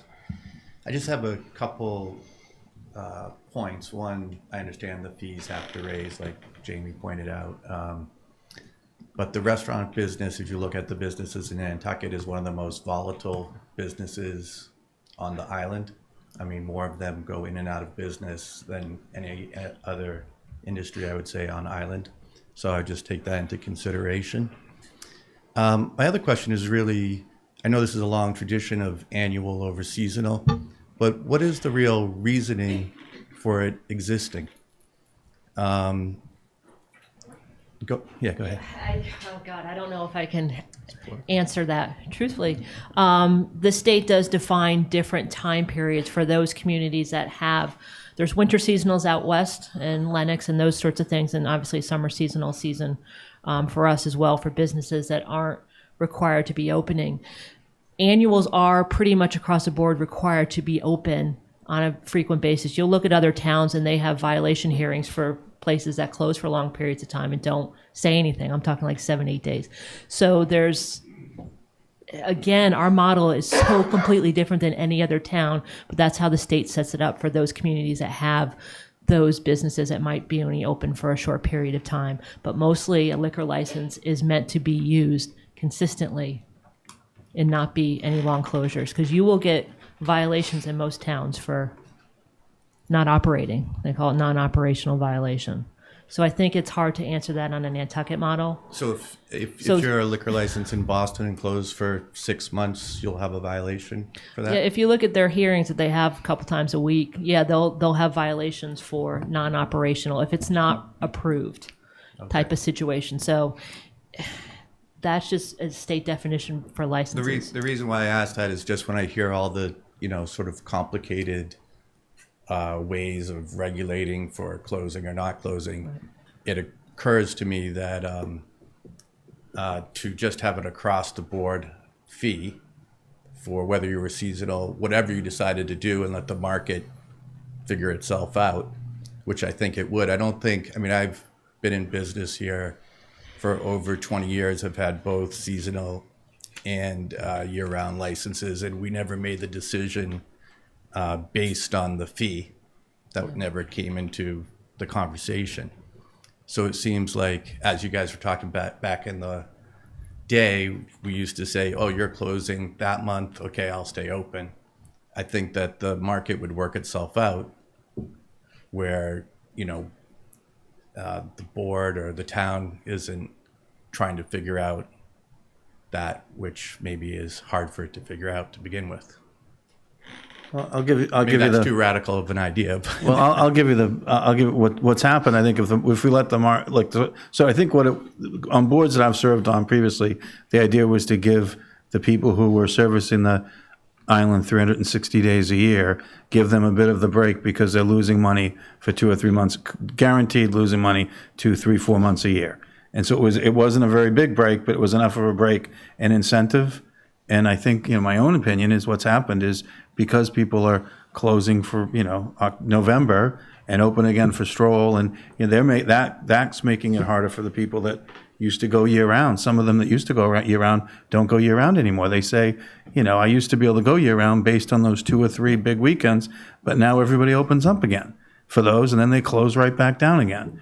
And so, so it's sort of what I look at it sort of slightly differently is you want to encourage, I think, the year round, or you want to encourage people to close up tight.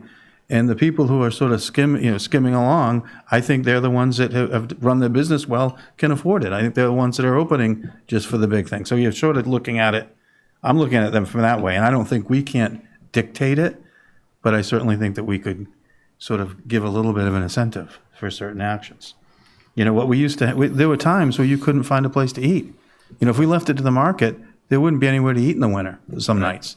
Monday, Tuesday, Wednesday night, good luck.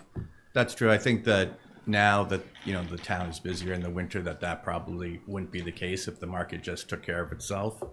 My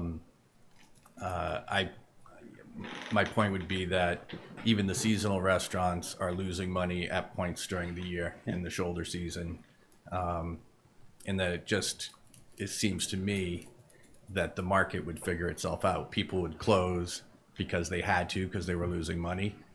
And people would open because they could see how they could make money.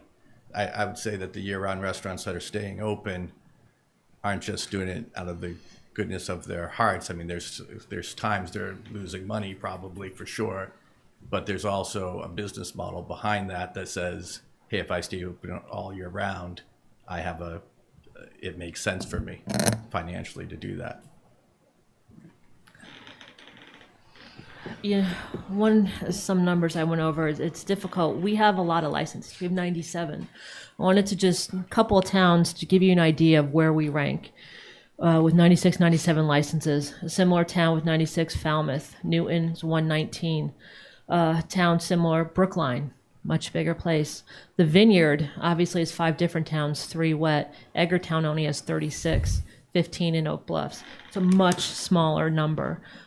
So we do have a lot, and we have a lot, pushing the limit to make that. And I understand that it's a difficult thing. That's other seasonal towns, province towns around 70, Gloucester 73, Lennox 45. So that's Wellfleet's 34. That's kind of where we stand as far as number of licenses. Some of those towns do have, again, some seasonal licenses, but like I said, we have, 49, and that's the most by at least 20 than any other town.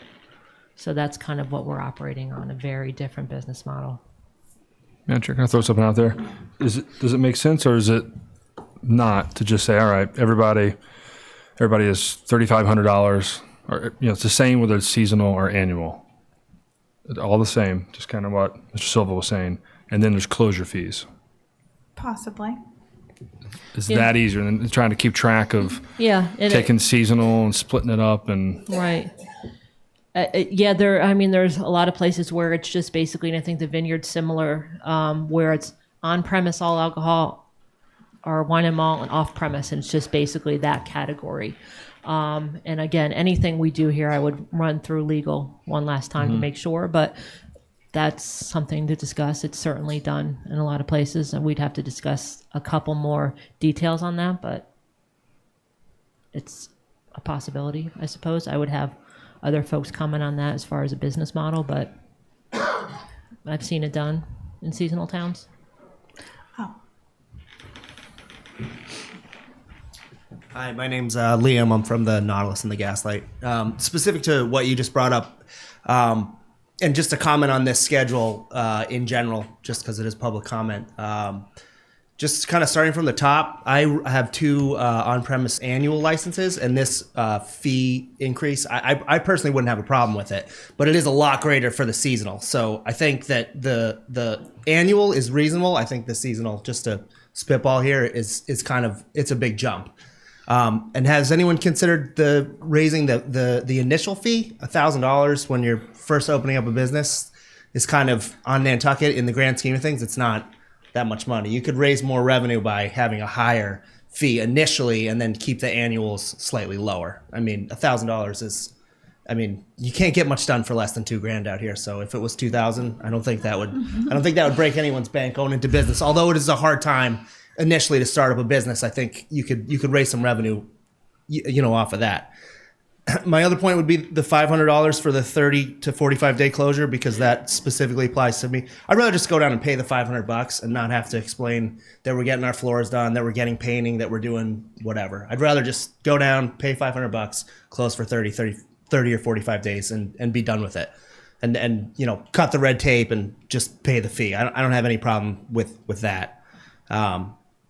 I think as far as some points were made about stroll or whatnot, anything we can do to encourage more restaurants being open during stroll would be great. Whether you got a seasonal or an annual license, I think it becomes more of a strain on the downtown area stroll, particularly when there's less restaurants open, because all the pressure's put on the restaurants that are open, and it is really busy. It's the busiest weekend of the year for every restaurant down there.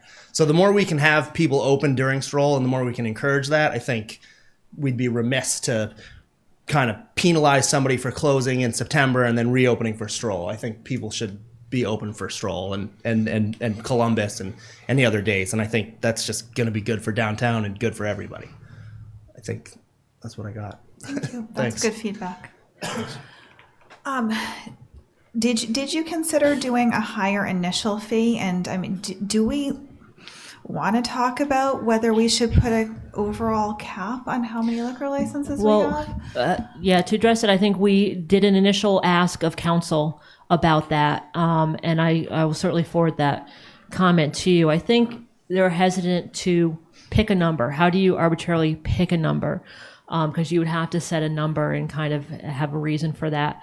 I have some instances now that I know I need some folks to get an actual liquor license rather than doing one-day licenses all the time. So if we had a cap and I couldn't do that, it might be difficult. I want to have that ability because there's going to be circumstances like that, museum or something of that sort, where I might need to add a license in that instance. So they were hesitant to say, to be really sure about that, because setting a number, unless you really know, like Boston has right now, and then their licenses are going for $250,000 and that sort of thing.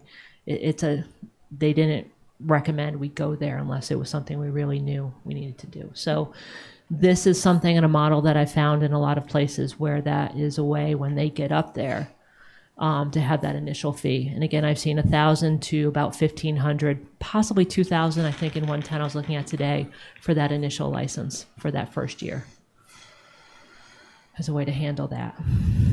Yeah, all I continue to hear every time we talk about this is that we have way more liquor licenses than anywhere else. Per capita, it's probably in the top 10. But I also wonder, like, is it the size? Some of our restaurants are really small. Some of our stores are really small. Are we, talking about towns where they have much bigger facilities? There's a lot of things. Obviously, they have greater resources when you're looking at enforcement and things of that sort. They have mutual aid in towns right next door and things of that sort. We look at that as far as any problems or any issues that we have to deal with. We are on our own, by ourselves. It becomes a different burden in those instances. So you're looking at, again, totally different models, and we're not kind of keeping up with that. And then you have the instance where they're all dealing with extremely high rents and different things of that situation, and a 12-week period to make all their money for the year, and they're competing against a lot. So, that's a hard thing for them to do right now. And so I think we're good. We have what we need, and that's what we're trying to address there. But then what you're hearing, sorry. Go. Oh, I was going to comment that when I first saw the $1,000 initial fee, I kind of felt Nantucket's a really entrepreneurial place, and that's going to hurt new restaurants from opening. But then kind of taking it back to that point that we have 96, 97 licenses, this is a nice way of putting a cap without putting a cap. How do we kind of deter new business and new or at least new liquor licenses. But if $1,000 is too cheap, maybe it is something that we need to go higher. Right, right. Yeah, and I consider some of the requests I do get for new licenses and that are pretty loose, and I want to make sure we're obviously getting in serious folks in here and serious candidates in that area. So, and one thing I did put, it's new licenses. We have situations like we just did with, say, Graydon House, where they brought in different management and transferred to a new LLC. It wouldn't apply in that instance. This is talking brand new license, new location, adding to the 96 that we have. I just wanted to make a comment in regards to the fee. I spoke with Jason Bridges a couple of days ago about something somewhat related to this with alcohol licenses. But in regards to the work that the police department does with the compliance every year, and I know that that is very costly. And, you know, maybe if you do increase the fee to $2,000 or $5,000 or something, part of that money then could go towards a program that would help to educate those of us that do have licenses in regards to being tip certified and how to better check for IDs and a little bit more education on that end. So it's something that gives back to the community and the people that do have the alcohol licenses. So I can't necessarily take 100% credit for that. That's why I said Jason and I talked about that a little bit the other day. You could have took total credit for that. Yeah, we know he's not that smart. Come on.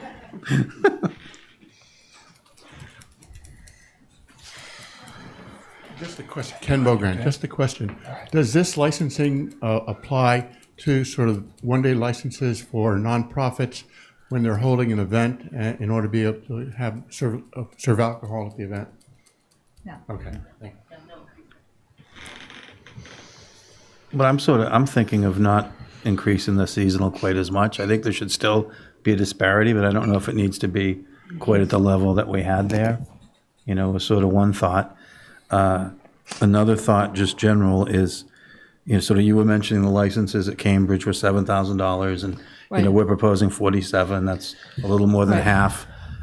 You know, whenever we have this discussion, I always bring up that the restaurants and the, you know, we're easy targets, and so, you know, with the dump fees on us are tiered, and this is tiered, and that's tiered. And I always say, and I'll say it again, there are other businesses on Island that should be paying more. And as an example, one I'll give is building permit fees. Building permit fees in Cambridge are 20 times higher than they are in Nantucket. So we're a little over half here of the liquor license, and we're 1/20th on building. Right. So let's, you know, I would love the administration and the staff to come back to us with a proposal that actually starts going to other people's pockets, and some of them are pockets that can really afford to pay it. So, you know, we're easy targets, restaurants and liquor licenses and things, but, you know, please, I'm just pleading that this is a year that we actually look at other fees and actually deal with it. Yes. Because it really is, you know, it's not fair. Yeah, So agreed. And as I've discussed with some, that this would be the extreme as far as we talked about separation between annual and seasonal. We've kind of built in room for us to move and discuss in this area too as well. So this is the highest I would think it would go, and that's why I did that, so that we have that room to move. Absolutely. I'm begging. I just want to comment. I agree with Matt that I feel the jump, I understand they're the highest. They do feel a little bit punitive, maybe a slightly larger gap between the annual and seasonal. I do think it's interesting. One of the things that the board has been contemplating again is the sort of the stroll issue, but there's a seasonal and a year-round business here tonight that have both said, you know, basically let the market figure that out, and that there is a lot of pressure. And I think that's what we've been seeing with capacity, is that there is a lot of pressure during strolls. So just trying to get a handle on how much of an issue is it? Who are we sort of protecting? Are we really protecting the annual businesses by implementing something that would deter people from reopening for stroll? Yeah, I don't know that that would deter them, and I would have to refer to some of them as to why they may choose to not open for stroll. I do agree more being open for something that would be good. It allows them to not worry about, you know, crowding and dealing with those and lines and things of that sort, and that would be helpful, but that would be individual decisions why they choose to open. I don't think that closure fee would, based on the business that comes in that weekend, would probably deter them. There might be other reasons, their staff, other things of that sort, that they're making that decision. If they close for a long period of time, they've got to figure out how to manage keeping their staff, and Right. they've got to restock all of their food for Right. for 2 nights. Right. So it's Yeah. I think that's why a lot of people do fixed menus that weekend. Correct. Patrick from Island Kitchen. I feel like we shouldn't have any closure fees for year-round restaurants at all. I think that the market figures itself out, and I think that people with year-round restaurants would try to become seasonal, and I think that would ultimately hurt everything. I think it works just fine in the winter, and I disagree that there isn't places to eat in the middle of the winter. There are many places, and the other thing that I think could be considered, and it wouldn't help me now because I have a much larger restaurant, but when I first opened and had a small restaurant, I always felt that the fee should be based on the amount of seats you have or the square footage. The idea that when I had 30 seats, that I was paying the same amount as a guy who had 200 seats, just didn't seem like I had a fair shot. So I think that there's another way to kind of look at that, but I'm pretty against any closure fees for the year-round restaurants. I get that the fees should probably go up. 18% seems a little bit more, seems a little high to me, I guess, over the last, but it is what it is. But, I'd make it easy for everyone to stay open, because I think that the people that close for a month are all in a position that they probably would come in for seasonals, and we might end up with less. So, thanks. And I'm glad he brought that up. We did talk about lowering fees for smaller establishments last time. Was that? You can. It depends on what we want to focus on, a closure fee or a capacity fee. Obviously, it's not like other towns that have maybe, 10 seats versus 300. We might have less of a discrepancy, but it's absolutely an option. Again, based on capacity, they do that, and they do it based on closure for those that close earlier and then those that stay open. When we talk about the nightclub thing, that's also another way other towns deal with that as well. So if you brought the fees more in line to be static across the board, those are other ways you can do it. Also in the package store realm, it's something I think I put in the package store points, is that you can also base that on square footage. You have some places that just have basically a bookcase of some selections with food, and others that have a full store. So again, that's another way you can look at it if you want to focus on that rather than closures and things of that sort. Can I ask this question while we're still in public hearing, just in case anybody wants to? How would everybody feel about lowering the seasonal $1,000? We're splitting the difference, so they're pretty much increased by $2,000, give or take a couple $100. Everything's increased by $2,000, so you would increase it by 1,000 versus 2. And Mr. Ridge has a good point about the closure fees, but what if you did a closure fee of 60 plus days for annual? So there's something really egregious, could be 500. So there's some incentive there. So you'd be increasing everything 1,000 on seasonal and 500 annual. Except for the veterans clubs. Yeah, because that those veterans, are I no wouldn't increase. touch that. Actually, the seasonal one is an increase. We also have all the counts now, and they're correct, right? So that if we wanted to look at, Well, Right. I believe that there's What the increase would there's be a for each one. bylaw Well- definition from small restaurant to large restaurant under There is, planning yeah. board regulations. Oh, really? In planning board, There as is. far as what As how number many of seats? Yeah. yeah. Because like small restaurants are only allowed in like commercial neighborhood Certain areas. districts. Zoning bylaw. Chapter 139. Is it like 40 to 60? Why do you know that? I think Something like so. that. So I would definitely be in favor of comparing the small to the large. But I would probably use the definition that's already in the zoning bylaw. So looking at just addressing the 60-day closure situation and determining size. capacity rates for restaurants. And Jason, were you suggesting as well that they're increasing that difference between the seasonal and the annual? I was just saying, keep everything the same for the annual. Yeah. And just lower Yeah. lower these, just so it's up 500 and up 1,000. Yeah. And I understand Patrick's point, but I do think if we're increasing that disparity, then we would have to have some sort of closure penalty. But I don't think it should be for 30 days. I think it should be 60 plus days. Yeah. And they could still ask for a waiver if that's because Correct. If there's something happened or they are Certainly. completely doing a complete renovation that winter. The what other thing that I wanted to say that maybe people might want to comment on, I think the new liquor license fee should be higher. I think it should be you pay for your first year license and you additional pay a Right. license fee. Right. So if it's $3,000, it's $6,000 your first year Right. to get a new license. Because I feel like I don't think we should put an actual limit because I prefer to be able to review things on case by case, and I don't want to create a false market where people are Right. selling their liquor licenses. But I feel like we don't have very many left. Correct. And if Correct. we, as we let new people come in, it hurts all of the people that have been around for a really long time. Yeah. Correct. Phil? Gallagher. I've been sitting here just absolutely amazed at the abysmal lack of information you have, considering what I, as a statistician, would have been using for almost any of the projects that I was paid to try to take care of. You don't know at the moment. You're just trying to invent prices that sound good to you at the moment.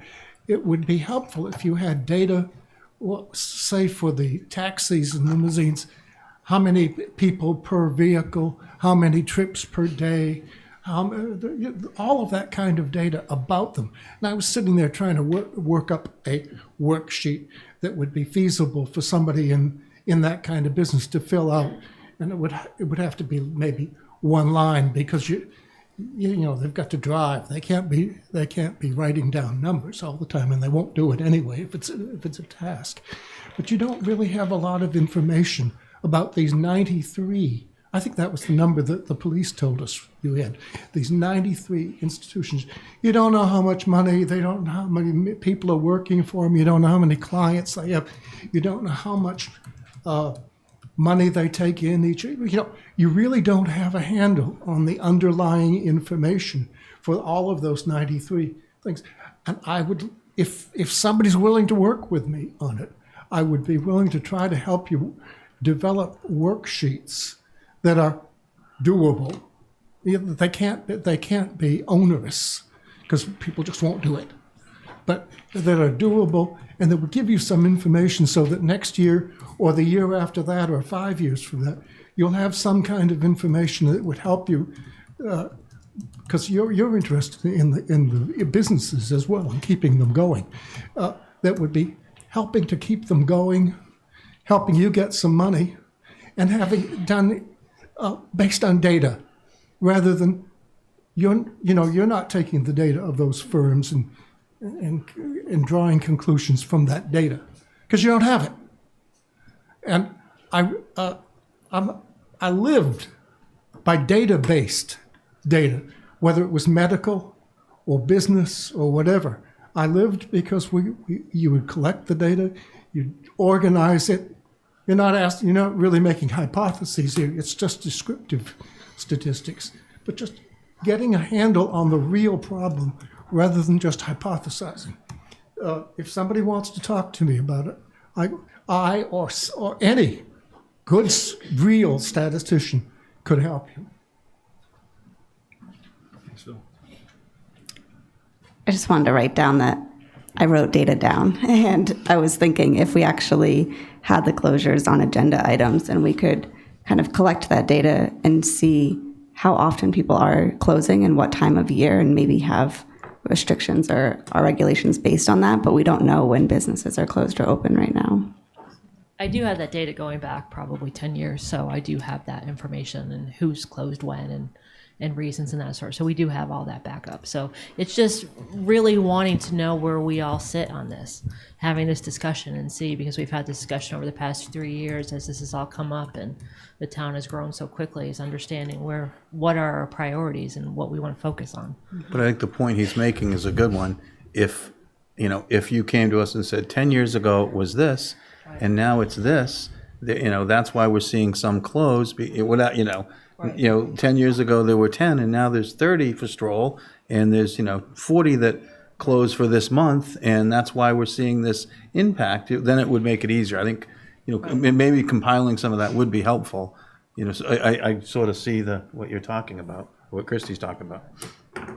Seeing what the trends are. And Yeah, and then we could sort of, because right now a lot of it is sort of anecdotal, and it's our own personal experience, or what someone told us. It's our gut. Right. And I think that I think he's got a point.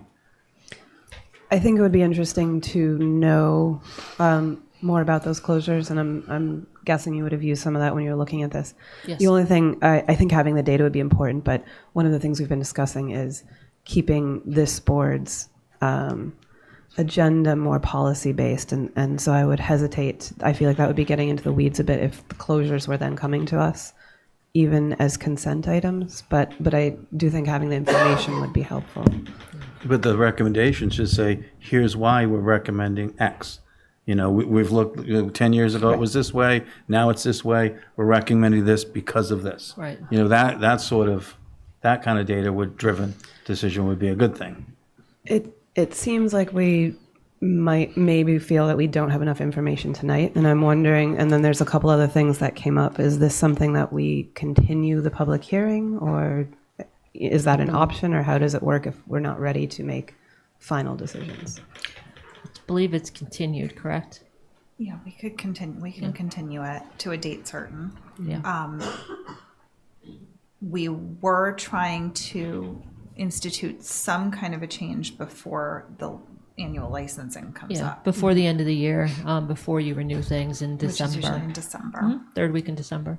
I think it's certainly something we could give a little bit more thought to, and maybe compile Yeah. some more numbers on number of seats in Yep. different businesses, square footage Right. in the package stores, and think about whether we want to do a tiered system, maybe think a little bit more about what a new license fee should be. And For this year? yeah. Oh, I don't think we have enough time for all that. Zoning, I'm just looking at the zoning chart. A small restaurant is defined as up to 70 seats. A large is 71 to 200 seats. And there's no, and I don't know if that includes patio space or not. And there's no thing but larger than that. There's takeout, tavern, bar. Right. And those are on the zoning thing. That data is on all of their licenses, right? The number of seats, their capacity. Well, it's on Or is their. that still a moving target? Yeah, well, what we've moved to, I've removed getting it. better. We've removed it, and the goal, I think, from both departments, fire and building, is 2020, that all those numbers will be posted in each restaurant, each room, and things of that sort. So I removed it from the license itself and put that capacity numbers are to be posted on the certificate of inspection and building. So those numbers, yes, are all being worked on per room and per building. So we And could get those. do we have all those on one chart with all the restaurants one side and all the different stuff on the other side? I believe they have that information, but again, you have so many exceptions where you have per room, per building. There is a COI chart, yes, where it would be the certificate inspection, which would be the maximum capacity for that building, depending on the building space and the building inspector. Then you start getting into room capacities and things, and that's a separate issue. But yes, there would be a COI number Well, that the building this is something department I've been has. asking for a couple of years, because when this happened, there was a lot of inequities because some people added outside seating and outside bars and patios, and other people Correct. couldn't do that. And then, so it really was, so the goal when, my first term, I mean, it was my second this time, Yeah. was to get that all onto one piece of paper so that we could make sure it was fair for everybody. Right.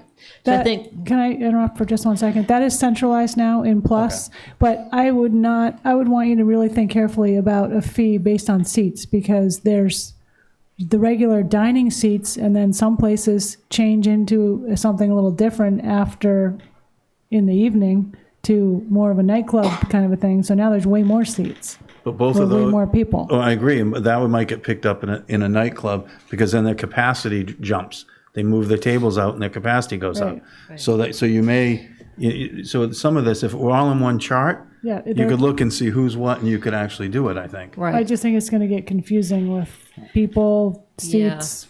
I mean, the towns that do it, they have traditional restaurants. The common viculars who have seating, are based on seats. So you have two different things: seating numbers, which can be determined as well by zoning and planning, different things where they're limited to seats because of parking.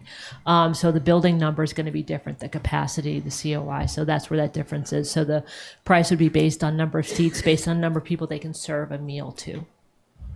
And that would apply to everybody. The inn holders would then go to a system based on number of rooms or things of that sort. So those towns split it that way as far as an on-premise discussion.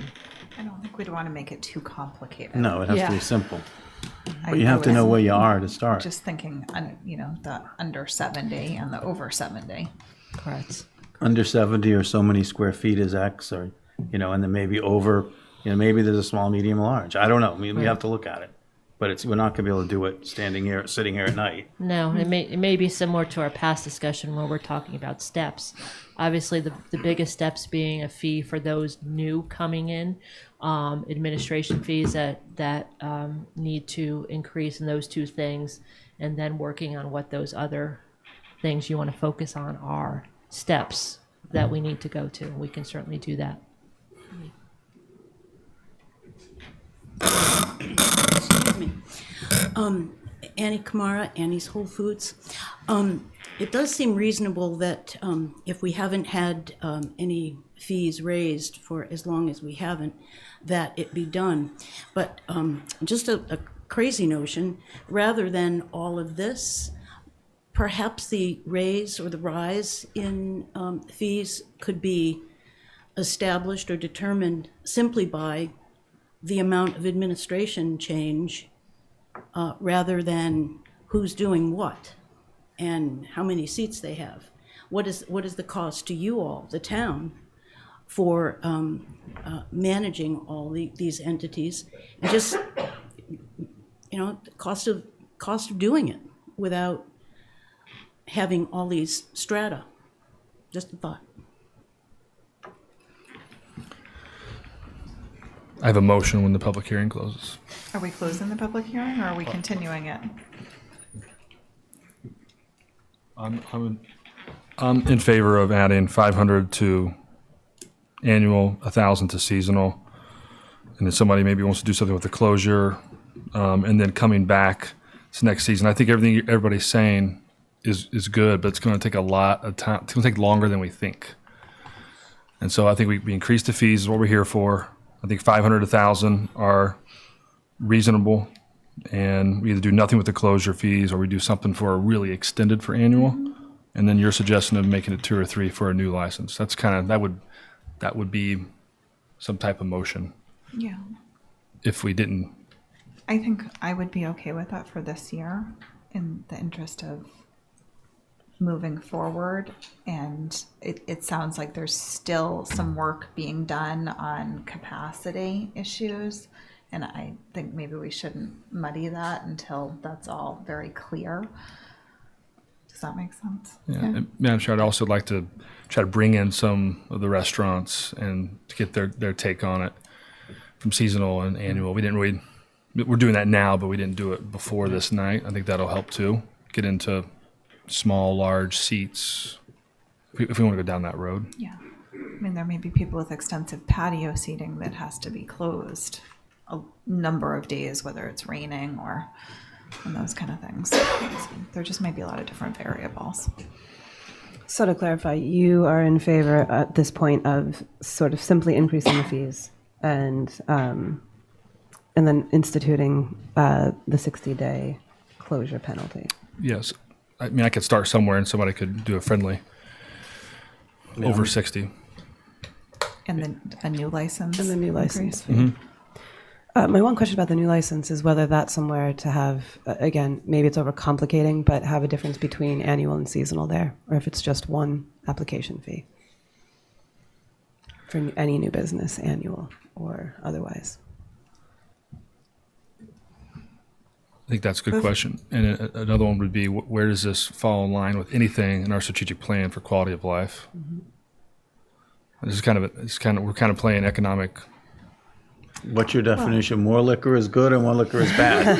I know, that's what, That's the question. this is what we were elected to talk about. I understand. That's I mean, I think one of our big charges is to make sure that the community is being properly served. Well, and I think this has come to us, though, because I think the concern has been that there's too many. So that is the idea of what is properly served. Well, I mean properly served in terms of having places to eat year-round. Right. He doesn't mean overserved. Matt and I looked at each other like, do you want to take that? I probably misspoke on how I said that. Sorry, I went to the drinking instead of the eating first. But yeah, again, trying to remind ourselves why this came up in the first place. How much outreach have we done to date with restaurants, and feedback have we had? I mean, this has been on an individual basis going on for 3 years as far as doing this. This is my 4th time up here with different types of proposals. It's really, I mean, it has been a process. It needs to be to understand where we've gotten. You've gotten here quickly, where it just grew, yes, and you're like, oh God, now how do we deal with this? So I think what I'm trying to do is see where we all are. I put it where I thought address the issues we thought we had, and the discussion is helping. I mean, I'm changing my mind on some things right now. I think, again, it's going to be steps to get to that point. I want to benefit the businesses and what they're going through as well, but provide the service for the town. So we do have a lot. You know, how do we help those that are there, but not go over the cliff, because we're kind of hanging on by our fingernails right now. because we're giving it to everybody that walks through the door. I mean, that's the Yeah. Yeah. And I will say, I think that what you've done here is a lot of good work. I mean, we made, and I will say, it sounds like I'm critical, but there's, I think you've done a lot. I mean, there's still some more to do, but I think, we're slowly getting there. So. It's been a good discussion tonight. I think I came up to some new conclusions. So, I think the consistent thing that we've heard whenever a new license comes in is that there's a big concern for year-round businesses. The quote is skimming the cream. Yes. And we're just trying to equalize that a little bit. I have a question, Amy. Some of the changes that we're discussing now that Jason brought up, do you see, with some of the things that you've been thinking about tonight, do you see those needing to change again in the near future? Or do you think some of these changes are ones that would stick around for a while? As far as the fee changes? The fee changes and the licensing fee changes and the 60-day closure. I think some of those things we need to see kind of how this market plays out. Things are changing. I know of some that have always been open that are thinking, I don't know that I can do it again this year. So I'm, concerned about that too as well. So I would think the fee increase would stay for a while. I think we're looking at, keeping the businesses we have, helping the resources that are having to deal with this, having to bring us all up into compliance, having to regulate this and deal with this. I don't see it being keep increasing. Again, some of these haven't changed in 17 plus years, and some others in 9 years. So it's not something I see continuing to do, but I think we need to further define what this business model is and how we address it specifically for this town. So I have some new ideas after hearing some of this tonight again. But just like I said, some of the basic administration fees to help with that and the new license fees is something to really look at, because if I could even describe some of the requests I get for new licenses this time of year, I am bombarded with people who suddenly think, oh, I want to open a business on Nantucket, and the ideas I get and things, I want to make sure we're really getting some serious in here. I would love to tell some of those stories, but I think that's one thing I want to start addressing too as well. So those are the 2 areas I definitely want to hit. Before I close the public hearing, are there any other comments? I think people have started to hear the beginnings of a motion. Okay, hearing none, I'll close the public hearing. Jason? Yep, I make a motion to keep the annual fees as recommended, to only increase the seasonal fees by $1,000. Over the annual? over the current, over the So current. 3,900 Yep. for the all alcohol. To put a $500 closure fee, 60 days plus, but keep everything else the same. If you have to close more than 30, you still got to come and ask, but there's some incentive for 30, and that's cumulative. And the new liquor license standard fee, move that to 2,000. That's my motion. Happy to take any friendlies. Can I second for discussion? I like the proposed fee increases. Kind of to touch on Rita's question, I think the new license fee should be for seasonal and annual. And the only thing that I'm kind of trying to talk through is the 60-day closure, because that's getting really close to the seasonal license. So if we're only fining when they're getting to that point, should it be a higher fee? Because the seasonal is only closed for 75 days, right? January 15th to April 1st. If they were open full time, yeah. So basically, January through March is going to be the portion that they can't be open. So when you get into 60 and over, that's why I put seasonal fee over 60 days, because of that. They're actually operating unless, and I kind of what my language was is that it can be approved once and for any sort of emergency situation or to deal with any sort of construction project, but a consistent basis, because we've seen it in one or two. If it's a consistent basis, that the second year it certainly would be a seasonal fee. Are you adding that 30 day, or are you adding it to a seasonal that closes cumulative over that amount? No, seasonal we don't currently have. Well, that's what I'm any- asking. yeah. Is this motion This is just envision anything for that? Motion's just annual. Okay. Okay, so what's the fourth part of your motion? Right. Sorry, what was the fourth part of your motion? To take the standard fee to 2,000 for a new liquor license. Yeah. Yeah. I just threw it out there so we can get started and move forward. I understand. I got it. Yeah. You got to come to the mic. We know, closed we the know the public math hearing. doesn't work for the closure, Right. in terms of the Right. fine. But maybe it should just be what's suggested here, that it goes to the seasonal. You have to pay for a seasonal liquor license if you close over 61 days, Okay, yeah. is basically. So just cross out the top two. I think the new fee should be higher, but. Yeah, I feel like, but I kind of feel like we're shooting in the dark a little bit. I'd almost want to, that part of the motion, I almost want to hear what Amy has to say. Like, if we are going to increase it and make it something that means that you have to be serious about applying, Right. what is that number? And that's a hard target to hit depending on who's coming in. I based it and I talked to other towns as far as a model of that without being too punitive, without making a double license fee. That was an appropriate percentage of what the fees were in that situation. So I've just modeled it on that basis. And generally, the towns that do adopt this, it's about the $1,000, $1,500 to $2,000 range. So it's not, you're not doubling a license, but it's a percentage of for that first year.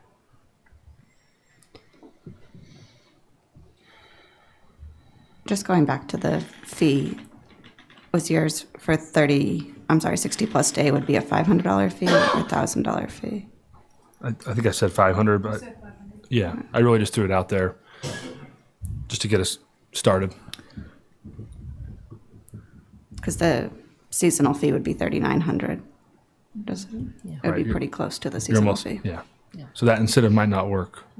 So I think what we're looking at over 60 days, when that's extreme and that's close to a seasonal, that would trigger a seasonal fee, and just stick with that. And how do we track the closures? Is that something that we're comfortable is even happening, or should we? It absolutely is, and Okay. it is something that, yes, Okay. I think we're going to institute, obviously turning in a license when they are not operational, so they come back in, because some have been staying closed a little longer than we thought. Yeah. But I think the process is there, and they absolutely do come. They're good about that, yes. Okay.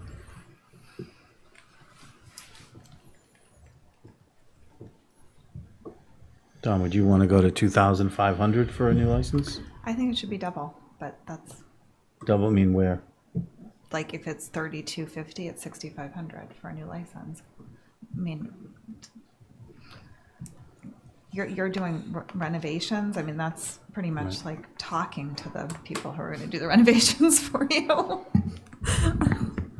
I mean, I think that there could be a bigger threshold for a brand new license. I think you probably. I feel like we don't have many left to give, and there should be a bigger threshold. But that's The only downside to that is, I'm just thinking out loud, are we discouraging someone come in doing a 30-seat or 40-seat restaurant and then that builds their way up? Yeah. You know, I mean, that's the only thing. You know, if you make it too high, all you're going to get is sort of is institutional and you know, well-heeled investors. I mean, that's what's sort of happening now anyway. But well, do we tier a new license based on size? That's Can't get complicated. I think one thing I today, said is that a transfer current location, say, I hate to bring up Gaslight because you just said Gaslight. Say they had some new folks coming into that location, or they transferred over from Starlight. So if they transferred that license in that location, that's really an existing location and a new, you know, so that wouldn't incur that double fee. That was the proposal. That we're talking adding on to the 96 that we have. New location, new license would be the threshold. What about places that have been closed? They've had a license, they've been closed for 2 years. They don't have license anymore, but the location has had the license. The new fee would apply. I think those would be discussion points in the application process. You know, if there's certainly going to be a situation, they can certainly bring that up. But adding to this number, I think that's where we start. So we can take the closure fee off, or we can increase the annual so the gap is more. So I'm not really stuck on that motion.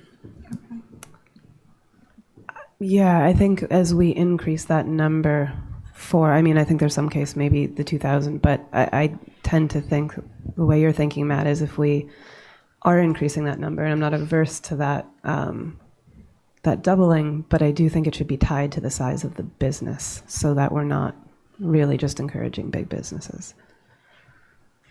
So I think to your motion, I'm comfortable with the fee changes, the proposed fee changes, comfortable with the closure fee for 60 plus. I think we should increase the initial application, but I'm just not quite sure where it should be. Do you want me to continue this and take everything you're proposing and so you can see it? I don't know if it's getting too much to a point where it's hard. We're doing a couple or. I don't think we need to. I think we can finish it myself. I mean, Okay. are people comfortable? You want, is 2,000 a good I would go up a little bit. initial fee? I'll go up a little bit and consider it next year if that's sort of go halfway. I'd go to 3. If you're saying it should be 6, you know, we could go partway. Well, into no, I wasn't. I was saying they pay their license fee for the year, Understood. and their application fee is double it. No, I understand. So if the license fee is 3,000, then they're paying. Yeah. Yeah, so it's. Yeah. I guess with some of this chopping and changing, thinking about doing it next year, I would kind of feel for businesses. I don't like when we do it and then everyone is used to it for a year and then we change it again. So I'd like to keep to ones that we think are going to stick for a while. Yeah, I think that's one that I would like to hear some sort of recommendation for. I think we heard most other towns are in that 2,000 to 2,500. I'd be comfortable with $2,500. Yeah, same here. I'll make that as a friendly amendment if you'll take it. Now realize that. So, on the 3250, that was for an annual all alcohol license, and I was saying double it. If it's annual wine and malt, that's 2,000. Now we're going to charge them 2,500. So, I think we've got to be clear on all the different tiers of what percentage you want to charge for the application fee. Because now it's more punitive than what I was suggesting on the smaller businesses. So maybe 50% of the fee is the initial fee. That makes sense. Then it would be about 1,600, 1,000. A percentage is probably more fair. I might not be, and then you have to think: are we worried about doing that? Because you know, I don't sit on some of the, some of the new licenses because they're customers of mine, but I see you guys struggle because every time we have an alcohol, package store license, we've got the whole package store people coming in and telling us how they're losing money all winter. So maybe it isn't a bad thing I don't know. So To have a higher threshold? yeah, to have a high threshold. I mean, you're not wrong there, maybe. So They're all pretty close to 2,000. So I think just stay at 2. I'll stay with your motion, original motion. So I'm fine with that. My original motion was 1,000, right? But I'll take it friendly for 2,000. So this was your motion. Original was Keep 2. the annual fee increase as proposed. Increase seasonal $1,000 over the current. For closures 60 days plus, it'll be $500, and that'll be cumulative days. And up to 60 days, it's just the status quo needing to alert the licensing board or the licensing office. And then new liquor license fee, $2,000. Okay. So I just would like to make a friendly to that 60-day being the seasonal fee, not the $500 fee. Yeah, I thought we're Yeah, good with that. that's fine. Yeah. And it's just a straight across the board 2,000 new license fee. Okay. Annual and seasonal. Can I ask we include the new application hearing fee for new applications and modification fee increase, currently at $20, To increased 200. to 100 for modifications of current licenses and 200 for new licenses. Is that okay? It's the bottom 2. Can I add that to my motion? As recommended. Second. Add it to your second. Oh. We're just amending still the same motion that's on the floor, just trying to stick to the rules. Are we ready to vote on that? All those in favor? Aye. Any opposed? I'm just abstaining because of the closure fee. I just don't feel like I have enough information. Okay. Sorry, not the closure fee. The new liquor license. Okay. That You know we went to a straight 2,000. Wait, can I not do that? That's just the one thing in the motion that I don't. You feel just like- abstained from the whole thing. Right, which is why I'm abstaining because of that one piece. I would rather think that one through and have something that sticks that makes sense for the next 10 years or however long it is. Well, here's the other thing to be thinking. Let's finish it. Just now. finish the vote. Yeah. So 4 in favor, 1 abstention? Okay, just go ahead, Matt. The other thing to think about, part of the problem is that we don't go up. If we went up a little bit every year, like we've tiered, sort of the, what do you call it, the sewer fees. We've tiered landfill fees. It doesn't hurt you when it goes up a little bit every year, and then we don't all of a sudden have this problem. Mm-hmm. So, best practices is to, in all of our fees, not just on the poor restaurants that we're up here all the time getting, all the fees should be set properly and go up a little bit every year. Like $50 a year, it would. Or if they went up, 3%, cost of living, 2.5%, 3%, then, it'd be, that to me would make more sense. And then you don't have to even come here every 10 years and go through this. It would be easier. Something, we can institute that in the renewal period as far as that discussion. Yeah, and we'd have to probably make that as a policy and vote that. But Right. before we do that, I would like to see some of the other fees get addressed. Again, I'm making. One question for the things that we want to look at for next time. What's the time frame? Should we be talking about that in March? Should we be? Well, we can continue to talk about it now.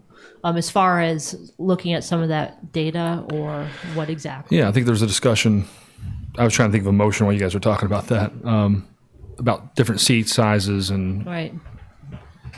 Do we even want to go forward with that? I just want to I always want to make sure our departments I just want know. to make sure that they have the information actually compiled, because that's been a moving target. Yeah.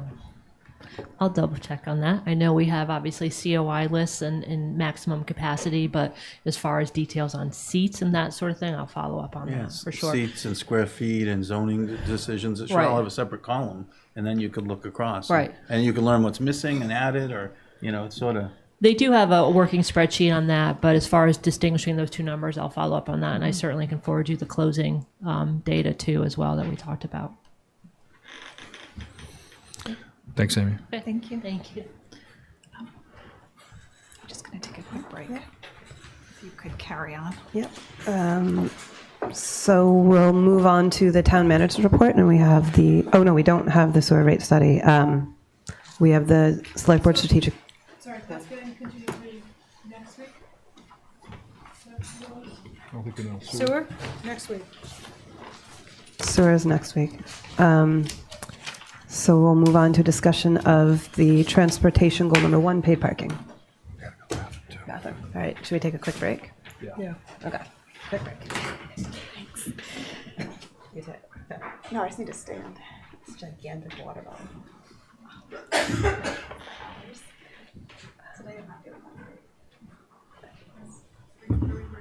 We're breaking, yeah. If I leave, I won't come back. I'll make a break for it. See what I meant? Making it not database. Numbers, I like that number, I like that number over here. And everybody being uncomfortable with it, and nobody being satisfied with it.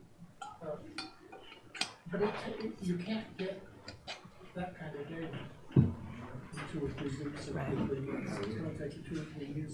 And after you've taken it, collected, since you didn't know what you needed, after 2 or 3 years, so, yeah, but you know the kinds of information you really, it takes a while to get the information to be able.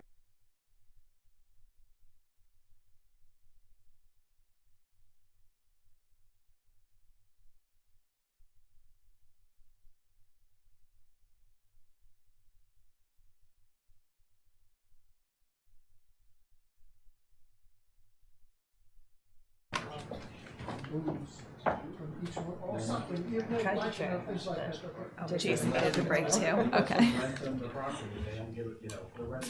Now we lost control of the meeting.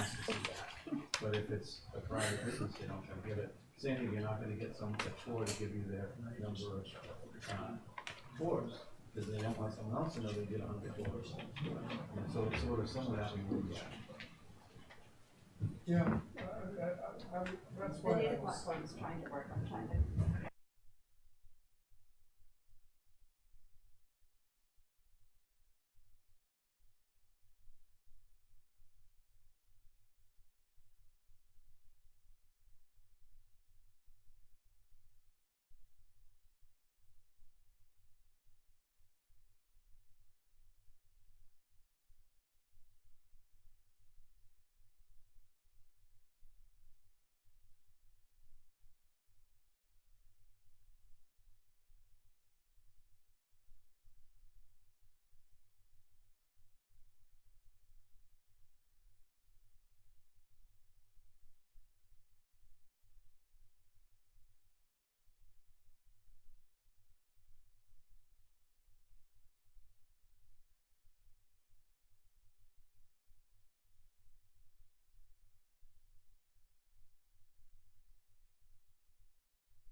I took a jog around the building. I feel better. That's good. It's a big building now. Because the fire department. Right. I forgot. Sprint.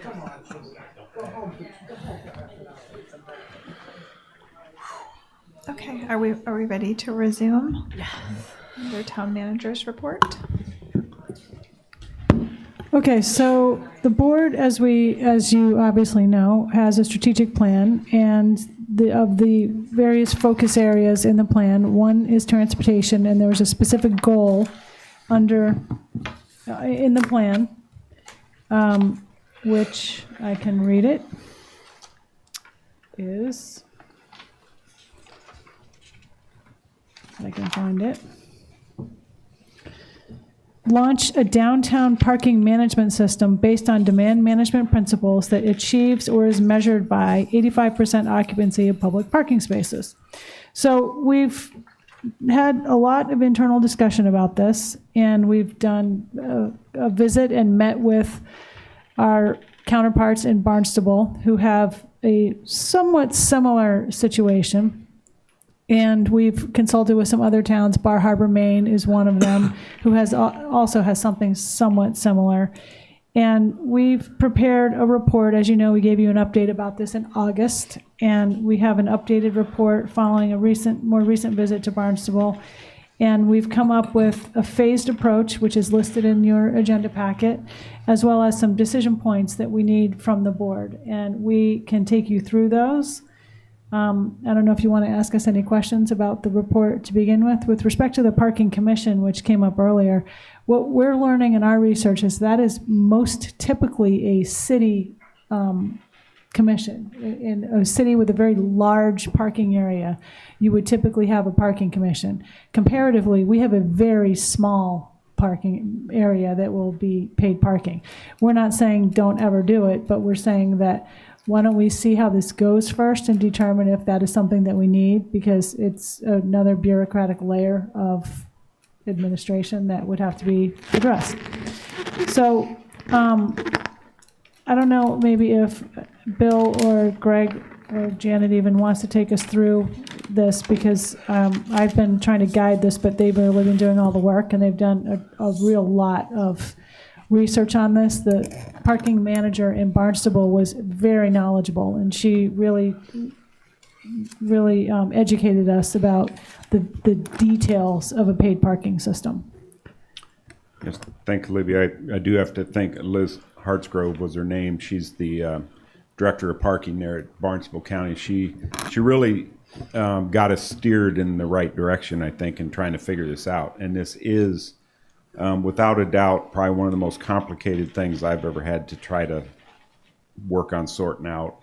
There's so many moving pieces with a comprehensive parking plan, and some of them, until I actually saw it, I couldn't believe how it had to work. But basically what our timeline is, proposal is going to cover several different areas. One is going to deal with the issuance of citations, automate that process.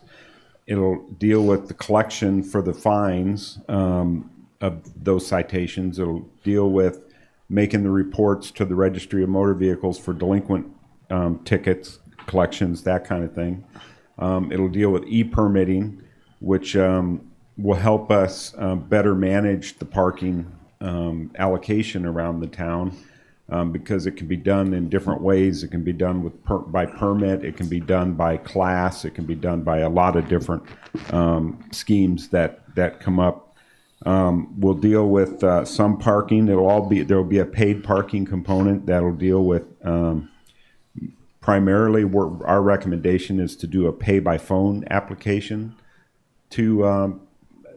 for the paid parking, and possibly do a pay station or pay by plate station at one of the parking lots that we're going to talk about.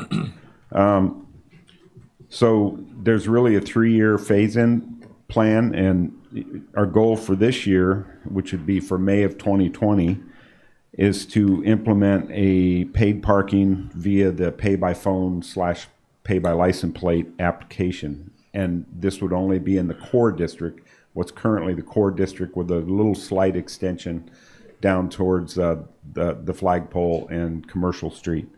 And that covers roughly about 309 on-street spaces.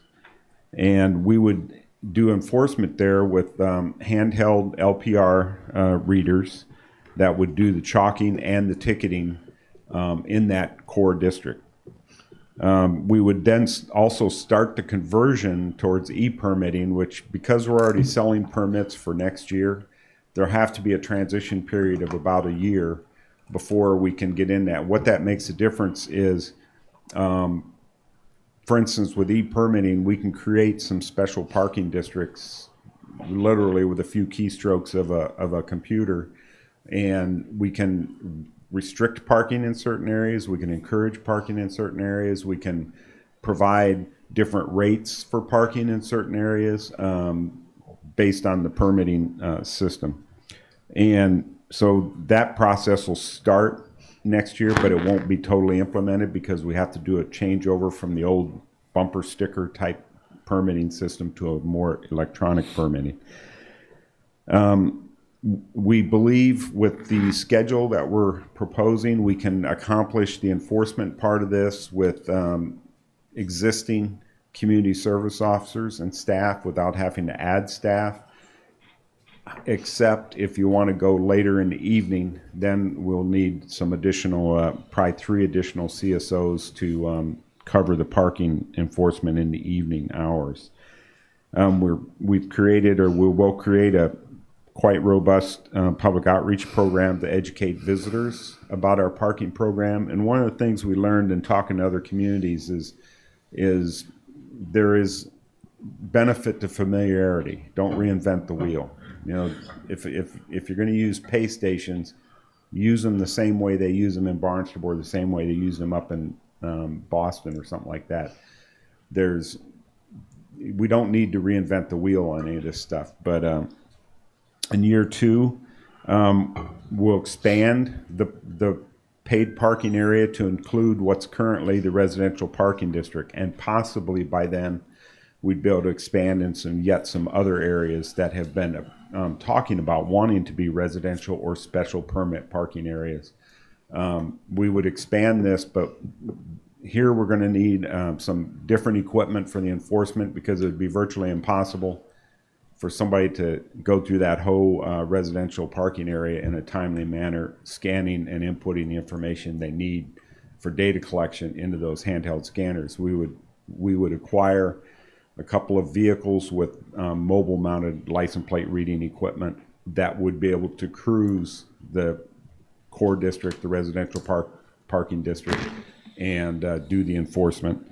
That would represent about a $200,000 investment there in just that equipment for 2 vehicles, properly equipped vehicles. We would,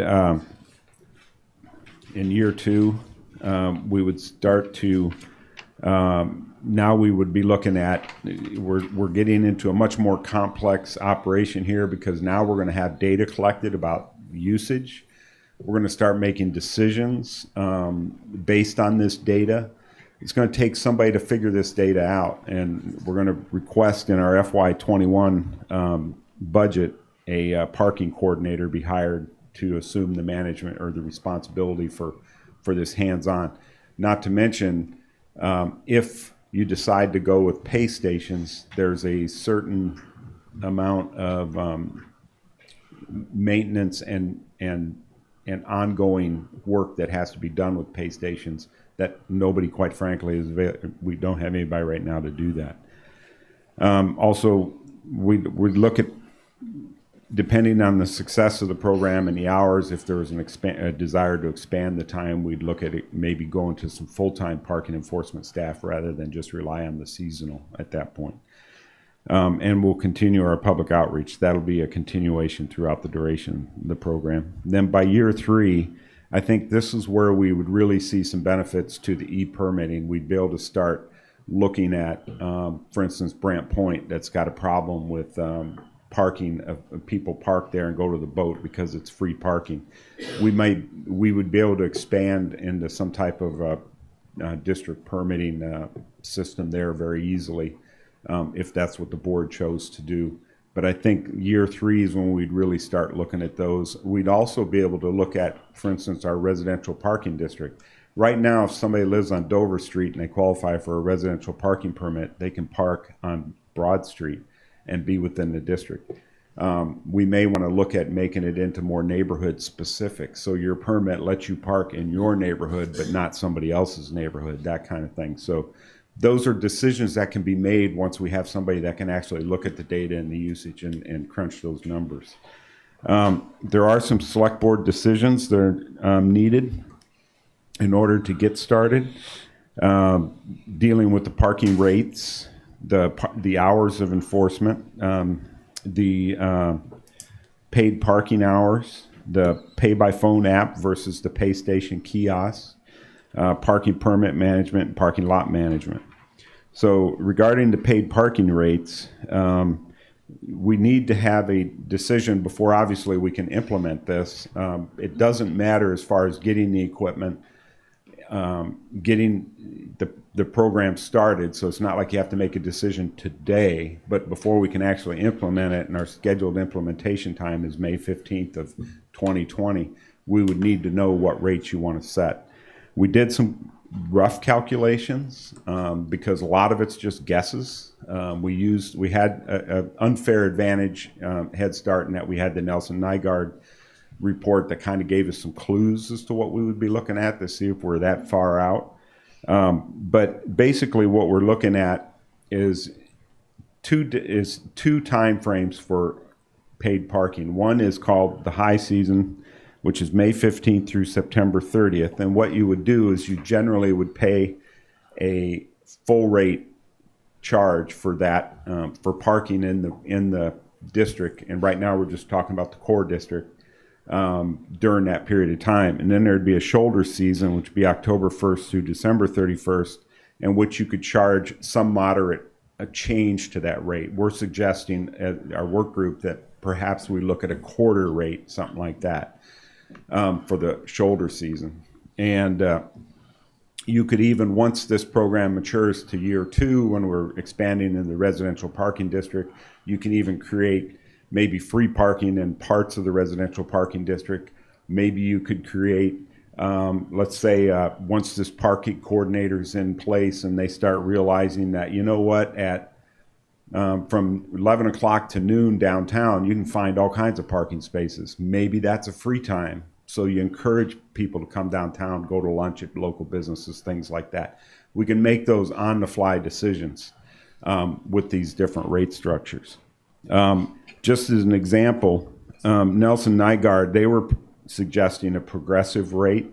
And the idea here was to try to force the parking out away from the desired parking spaces. And their basic suggestion was, it's $5 for the first hour, then there's an additional $10 for the next hour, and then it's an additional $15 for the next hour. And I'm not saying these are the right rates. I'm just saying what they were suggesting as an example of how you can force the change. Now, the staff recommendation was to take a little bit more moderate approach than that.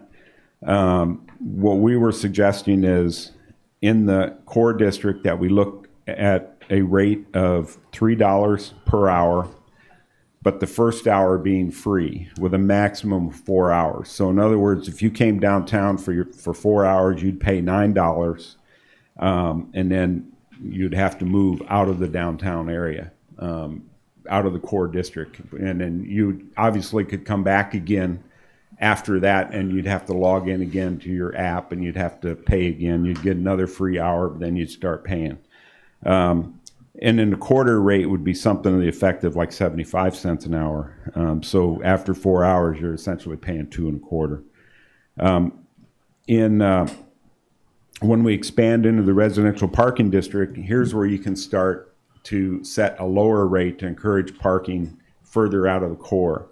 What we're suggesting there is that the first 2 hours would be free for anybody that doesn't have a permit to park there. And then it'd be $2 an hour thereafter, and a quarter rate in the off season would be 50 cents. And then there would be a limit of 96 hours there that you could park. In other words, it's the same as we have now in our regulations. You can't park more than 4 days before you're considered storing the vehicle. If somebody did that, they'd pay $188 to park for the 4 days, and then or $47 in the shoulder season. Another decision that will have to be made at some point, and a recommendation by almost everybody we talked to, was you got to make sure that it's not cheaper to get a ticket than it is to get to pay the parking. The we charge currently in Nantucket $25 for overtime parking fine. And if you're in the 1 hour district, in theory, we can write you a new ticket every hour that you've been in there. I think generally we don't write more than 3 tickets a day per vehicle. But our legislation that allowed us to set our rates for parking fines allows us to go up to $50 for overtime parking rates.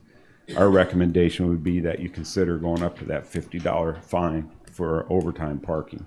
We cannot go any higher than that without special legislation, town meeting vote.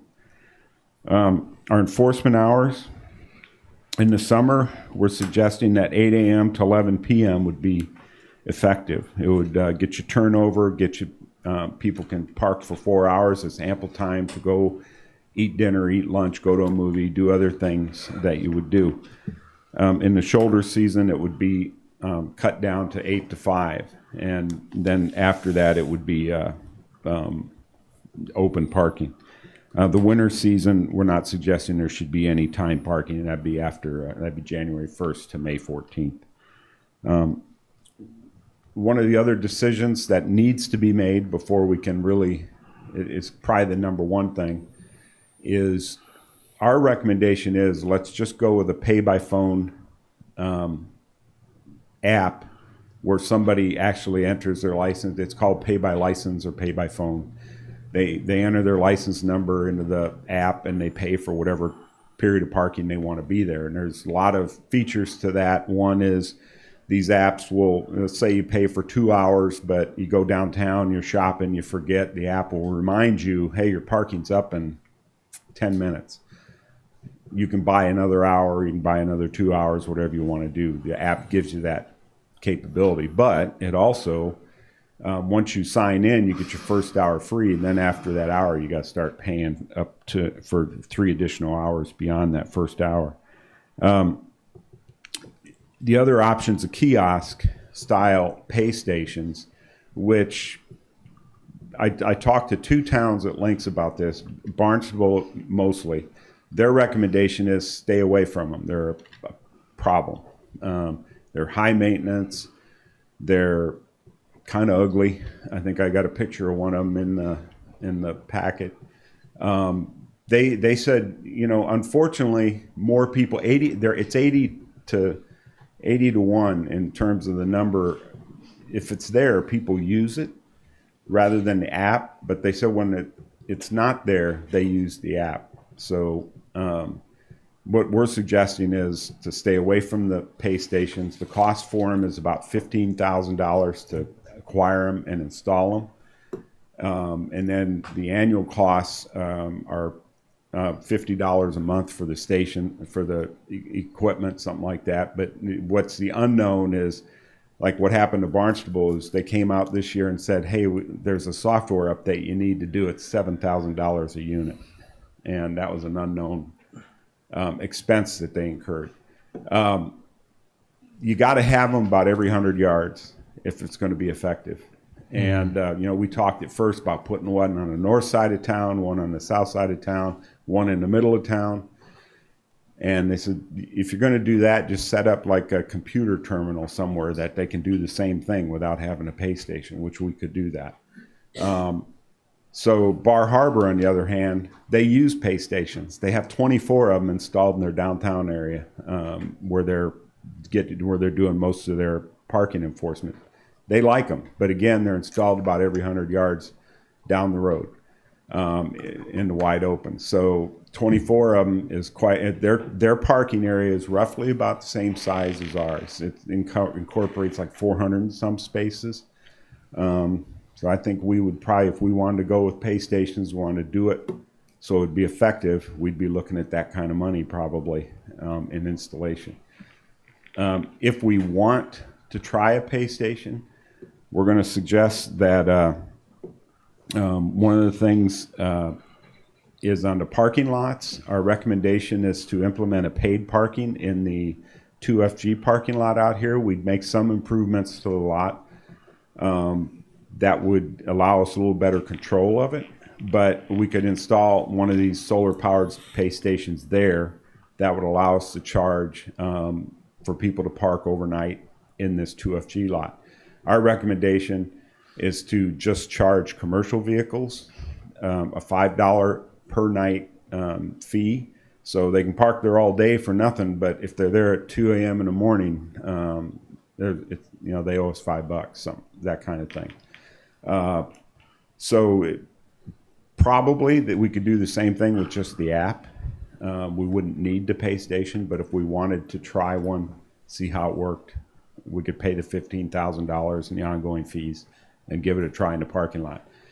As far as parking lots are concerned, we're not recommending paid parking in any of the other parking lots, like down at 37 Washington Street or Silver Street. There's a lot of different issues that come into play if we do that, that we're really not ready to address at this point in time. One is 37 Washington Street is going to be going through a renovation at some point.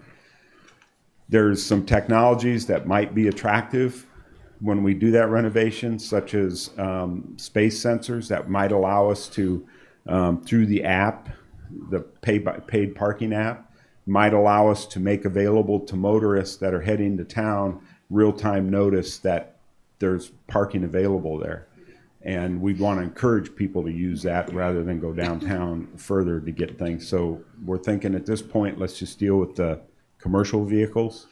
And then as we move into year 2 or year 3 or even year 4, we can start looking at maybe some of these other parking lots. And we do have a lot of downtown business people who rely on those parking lots extensively.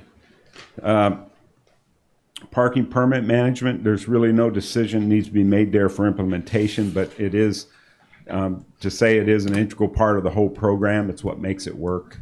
One of the things we're going to suggest, Nelson Nygaard suggested that we're undervaluing the residential parking permits, and we're going to suggest some changes to the residential parking permits. The rates that Nelson Nygaard is suggesting, we're good with that.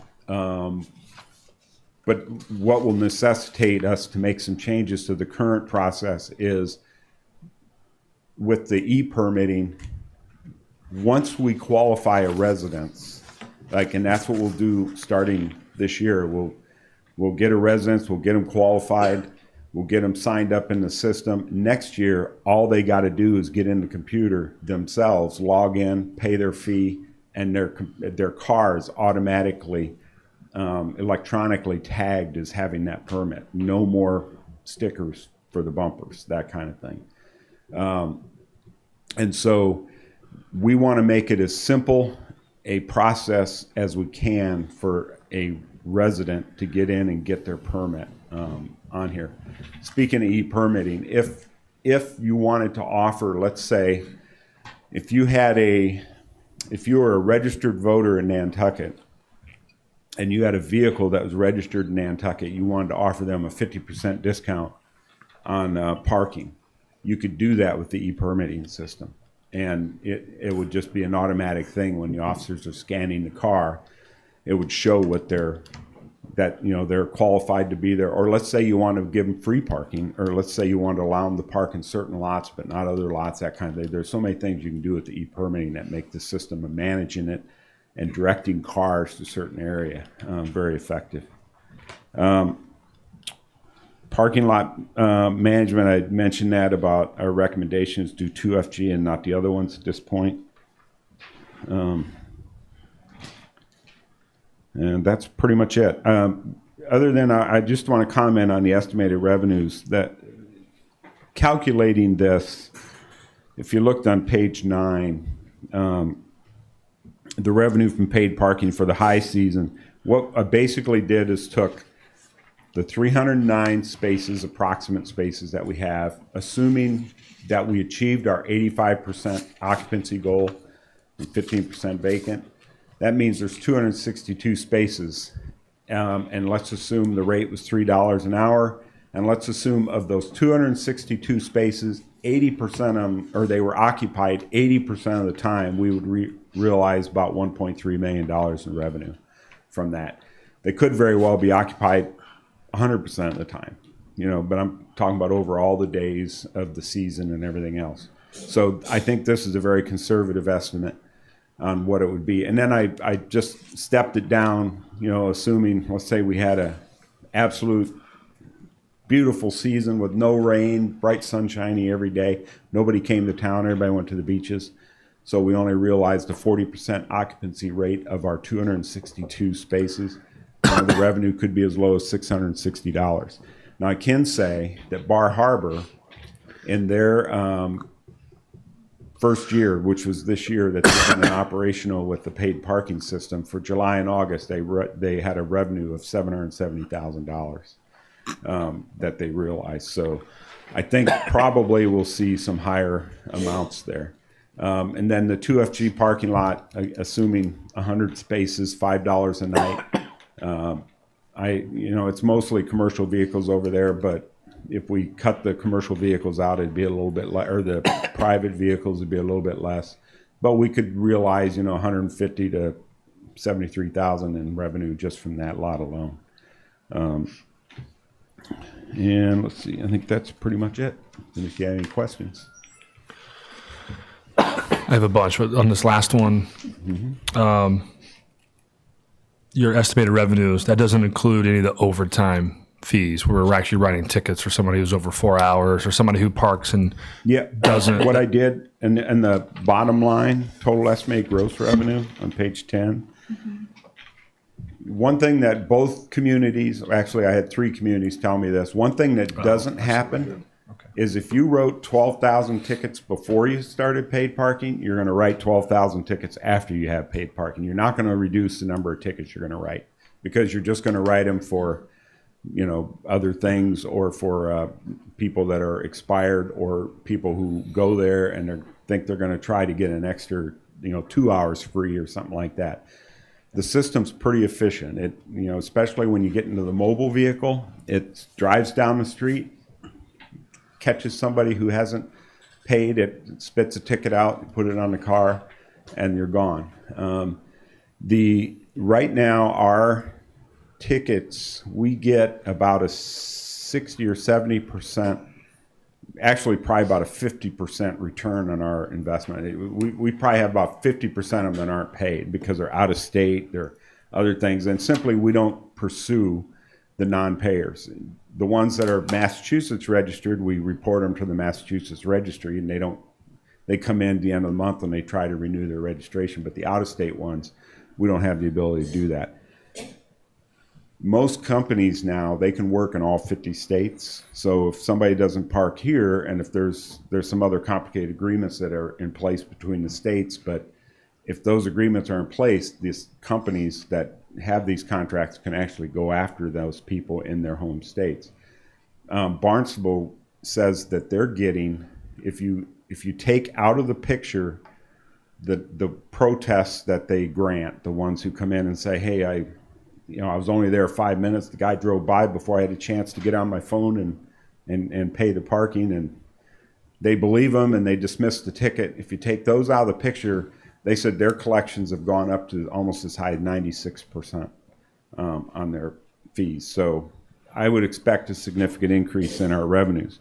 Right now, our revenues is about $190,000 a year from parking fines. And so just conservative estimate, we said if we raise the rate to $50 instead of $25, we just doubled that number. And I assume it'll even be higher because we'll have a higher collection rate than that. But at a minimum, just doubling the fine, we should be able to double that number. And that's in addition to the revenues from the parking, from the paid parking. And also, I just essentially added $35,000 to if we create, because we'd have an opportunity through e-permitting to expand the residential parking districts or create different permits or increase the fees as suggested, that would add another $35,000 to that. And so we could realize some more revenues from that e-permitting. With the 2FG, it would be a kiosk and the app system, so you'd have a choice. Yeah, if we chose to put a kiosk in there, you still could use the app to do it, which I'm going to guess most people probably that were used to parking downtown probably would. Maybe some of the other, but there's another way that it can be done too. And one of the suggestions that was made was if you put $5 a night, that's roughly a little shy of $1,900 a year for a car that parks there all year long. If they park there every night, we could create a permit fee of $1,800 or $1,600 or something like that for a year-round permit that we could do electronically. So a company that knows they're going to be doing business here can just get online, pay us $1,600, and then we don't have to worry about it. That was what we'd do. And does the kiosk take cash? Kiosk takes. That's one of the reasons we're not suggesting kiosk, because Barnstable no longer allows dollar or paper money to be put into the kiosk, because it says they just, with the humidity and everything along the sea, it just jams up all the time. Bar Harbor does allow dollars, and they're constantly having to check. What Barnstable empties their machines once a week, Bar Harbor has to get to every machine every day, because the bills, they say they'll stack up to like 2,000 bills or something like that. And all it takes is one to fall in sideways and the rest of them will jam up. And it'll alert the back office that there's a jam up, so somebody has to go out. But Bar Harbor says one guy spends all day long just going to the different machines. So we would say no dollar bills, no paper money. So that leaves us with either coins to put in there or credit cards, which most people do with a credit card.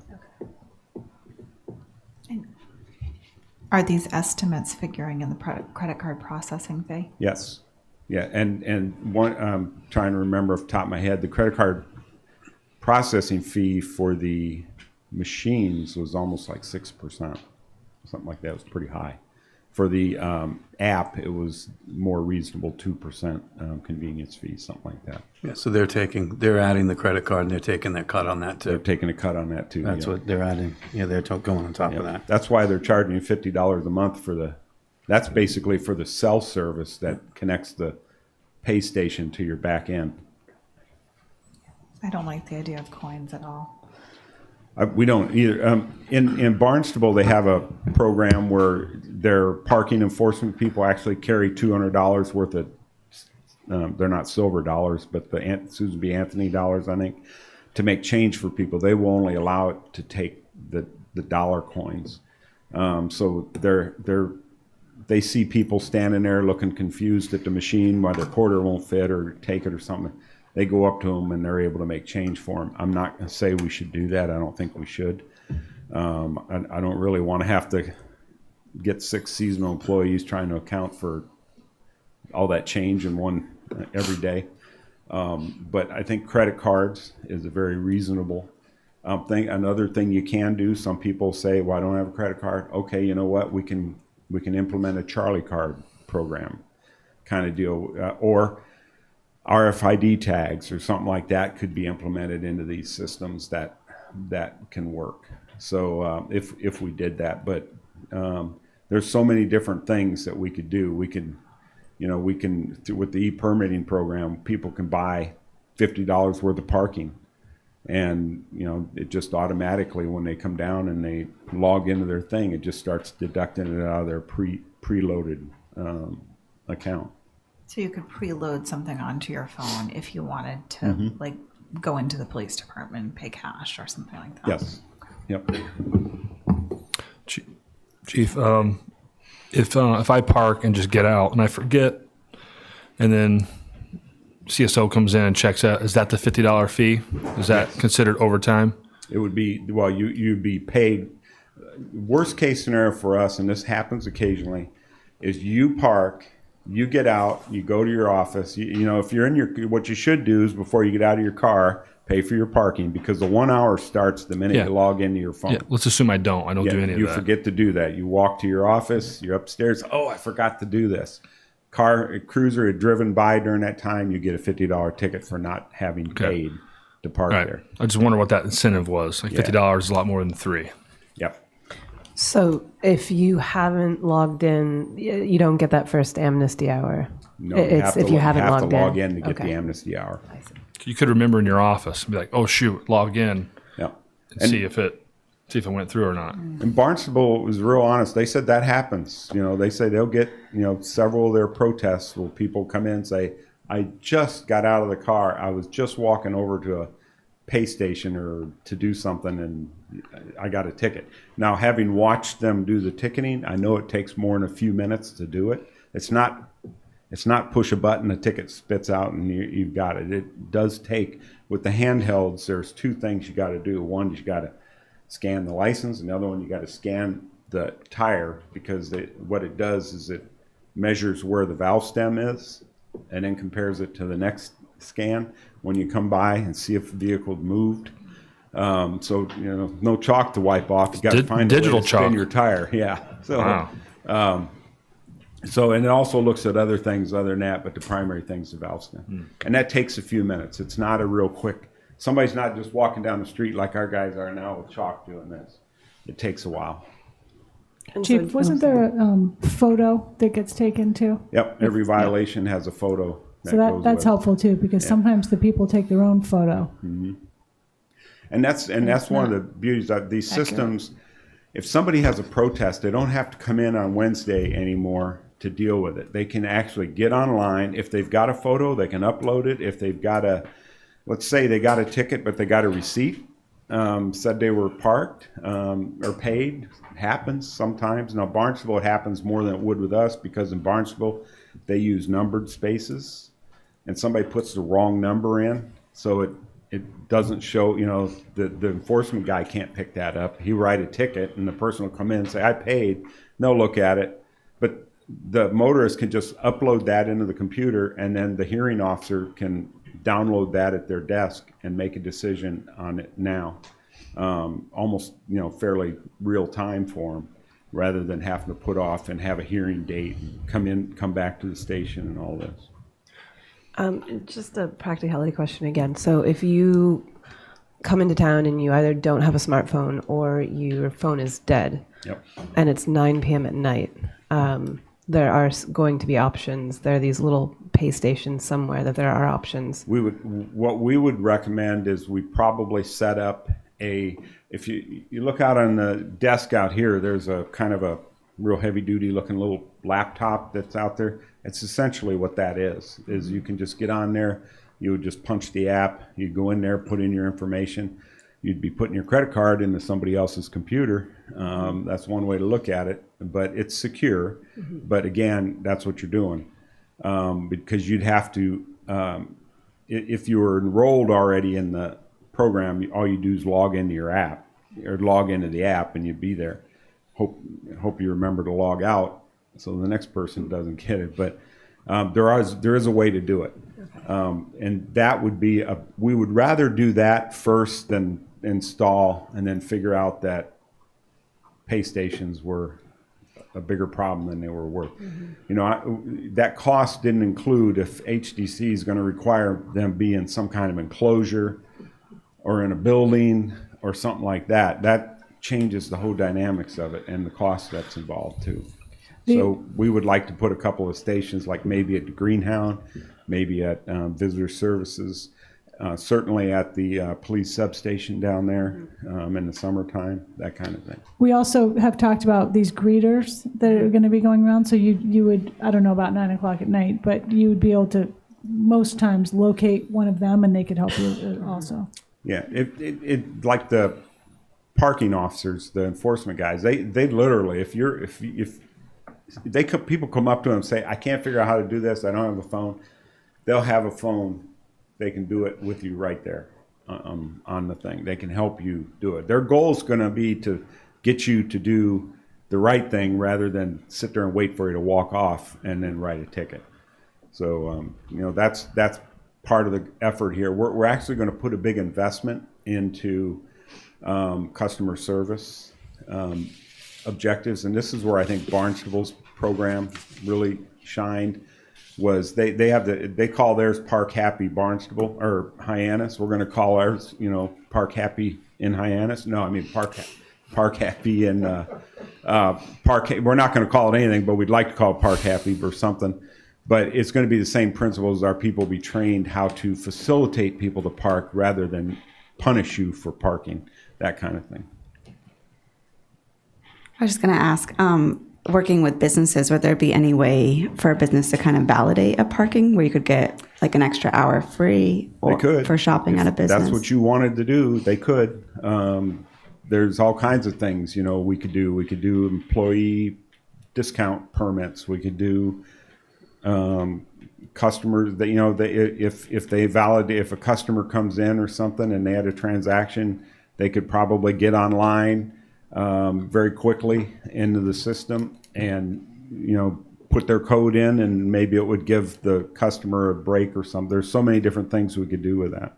I was just thinking about getting businesses to host those kiosks could be an incentive. Yep. We talked about something like that, and we've talked about other incentives, like if you can, I'm making this up a little bit, but if you could prove that you rode your bike a bunch of times, you could get a credit of some sort. If you, didn't use your car for some period of time, and there's a way to document it. There's little incentive ways to.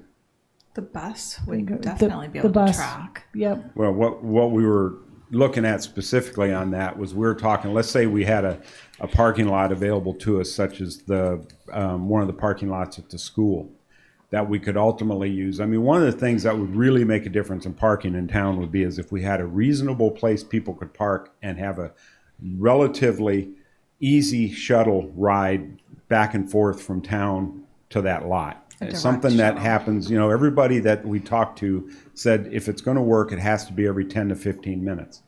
And otherwise, if somebody's going to wait 30 minutes for the shuttle, they're going to drive around downtown for 15 minutes trying to find a parking place, is what they're going to do. So what the suggestion was, as an alternative, is to encourage people to use these park and ride lots. Is you could give them credits for every time they do it, and then maybe after 5 times of using the lot, you could give them 4 hours of free parking downtown, that kind of thing. All that can be done with that e-permitting system. Yeah, just a couple things. First off, I don't think we're going to solve it with satellite lots. I have to say that every time, because the demand is just so high and the land is valuable. And even thinking that we're going to expand this and make this nicer, eventually we're going to need this for something else. So we've got to get, if we have, sort of the alternative lots, eventually they should be sort of closer to the neighborhoods. We don't want people to have to drive through Old South Road and Fairgrounds and over by the school to get to a lot, because that's our most jammed up places. So, I know it's popular. I know the idea of lots and everyone else will park in a lot and I'll park next to my desk is a popular notion, but I think it's kind of doesn't make sense. I'm in favor of a pay station out at 2 Fairgrounds. I think that's fine. The $50 for the fine, I'm in favor of that. I don't think it has to go any higher than 50 if we just write multiple tickets. If we write more than one ticket, people will figure it out really quickly. Going in and out, and starting the clock again, I think is a huge mistake. I think a day is a day, and if you come down, and I don't think it should stop at $4. It should get, in my world, it should just keep going up. If you park for 12 hours, you should be paid a ton of money for parking all day. I just think it's valuable, and I think, so just as we talk about it, I'm really worried about only including the core district in the first year. And the reason I'm worried is I think there's already a huge pressure on the 2-hour, the outlying neighborhoods, and people are already putting signs on their private roads saying don't park here. I've talked about that. People are renting their homes and parking on Sunset Hill or parking on North Liberty for the whole week because it isn't enforced. And so we've already got a ton of pressure. And if we institute this, which is going to be a deterrent in the downtown, I'm worried that we're going to push all the problems into the outlying, which is 3 times busier or so, and we're going to have a revolt. I'm afraid all the people in the outlying neighborhoods are going to come in and yell and scream at us. People are going to be mad they're paying, and then everyone else is going to be mad that everyone's parking in their neighborhood. So I think we should really be trying to do it all at once. And you're still doing enforcement in the 2-hour zone. Understood, but anyway, so maybe, I might be wrong, but that's just one concern I'd really want to make sure. I think this is too important to get it right, on the first time. And I just go, I think starting the clock again is a dangerous thing, because they could be starting it 3 times a day. And I think if you have their information, you have their information. They've parked in the court at the beginning of the day, you have it. And then the only other thing is what you guys are all talking about is all sounds great, but it's a lot of things to track. And unless I think we have a parking commission, and I know, I'll just say it again, I think we need that so that there's a group that's, working with an administrator, focusing on this, on a weekly basis. When we start, the first 2 or 3 years is when all the changes have to happen. And I personally think that the chief has done a great job, but I think he's too busy. I think Libby's too busy. I think we're too busy to make this our life. And someone is going to have to make it their life in order to get it right, to change the pricing and change the incentives in order to make it work for people. And right now I'm not sure that it works for the neighborhoods. The one thing I see missing here is, I think there's a neighborhood piece, so. One of the things that I learned in my discussions with neither of these communities that have implement this our side to have parking commissions, but what they have done is they've empowered their parking staff to make the decisions about, for instance, if they're tracking the usage, because the system will track the usage of the stuff. If they start to see lulls in usage, they're empowered to say, okay, we're going to have a half price afternoon or lunch hour, this stuff and that. That's the kind of empowerment that your paid staff is given to make the decisions. They're held accountable by the revenues that they are generating from the parking and the availability of parking. Those really are the 2 measures. And you don't need a community or citizens group that's subject to all the open meeting laws and everything else to sit there and change your regulations to make this stuff happen. You just got to write the regulations to begin with so that you empower you set the goal, which you have, 85% occupancy, and you empower your staff to achieve that. Right, and I agree with that. If I felt like that was going to happen, but I'm not sure that that's going to happen, because people a lot of times our staff is busy with other things and it doesn't become a priority, or the staff changes, or we're shorthanded or whatever. And I think that, that's my concern. We're bad with enforcement, and we're bad with telling people the wrong thing sometimes as a whole. Not everybody and not every time, but I just worry. Were we talking about a potential new position for a parking coordinator? Yes. Because I do like the idea of one person really being in charge and being able to make changes. And maybe when it's bigger changes, as a recommendation that comes to us, or we have a public hearing on it, but to be able to. The flexibility. Yeah, I mean, for another volunteer committee to have lots of meetings. I mean, I want public input, but I also like the idea of one paid person making making decisions as needed. And you have that worked into year 2, correct? The Yeah. parking coordinator? Yes. I am worried about not instituting it all at once, and the pressure that is going to put on the 2-hour zones, because they start so close. Right. You turn onto Union Street, or you turn onto North Water, and there's a 2-hour spot. It's right there. I know that there was to be enforcement. I'm just a little bit worried about not. Well, the problem how it's is gonna it's a impact. matter of timing, because as I said, in year 2 it'll be different, because we'll be able to have mobile LPR units deployed. Right now, there's no budget capacity, or not in my budget anyway, to go out and spend $200,000 to buy 2 cruisers. Then you really got to start having somebody who's paid and trained and year round to operate those. It's not like you can put a seasonal person out there, give them a week's training and say, go out and achieve the board's goals. They're not going to see the light, like we do. And I think this transition allows us time. We'll still have the guys in the residential parking districts on the bicycles chalking and writing paper tickets. for the 2-hour violations. And I don't know how it can be any more congested than it already is. It's already filled with cars. If we're moving, if somebody's parking out there that's not parking downtown, well, that's helping us achieve our year 1 goal of the 85% availability downtown. Then they're going to have to be doing the shuffle in the residential parking district for the first year. Come year 2, when we do have the LPR equipment and we do have the vehicles and we do have the staff, that's a different animal. Then we can easily, 2 people can easily patrol the whole thing, downtown, the residential parking district, and we can even start looking at the Mid-Island timed parking areas that have been implemented up there as being part of their routine patrol, because you can do that in a matter of just minutes if it's done properly. And I think that's where we need to, and I think that's what we need to get sooner rather than later. When Nelson Nygaard did the sort of demand study, they had 2 kids with license plate readers who walked for the full day, 8 hours. We were enforcing for 8 hours, and they hit every single car in those timed areas in that period. They didn't have a car. They walked around the streets for that period. It was in August.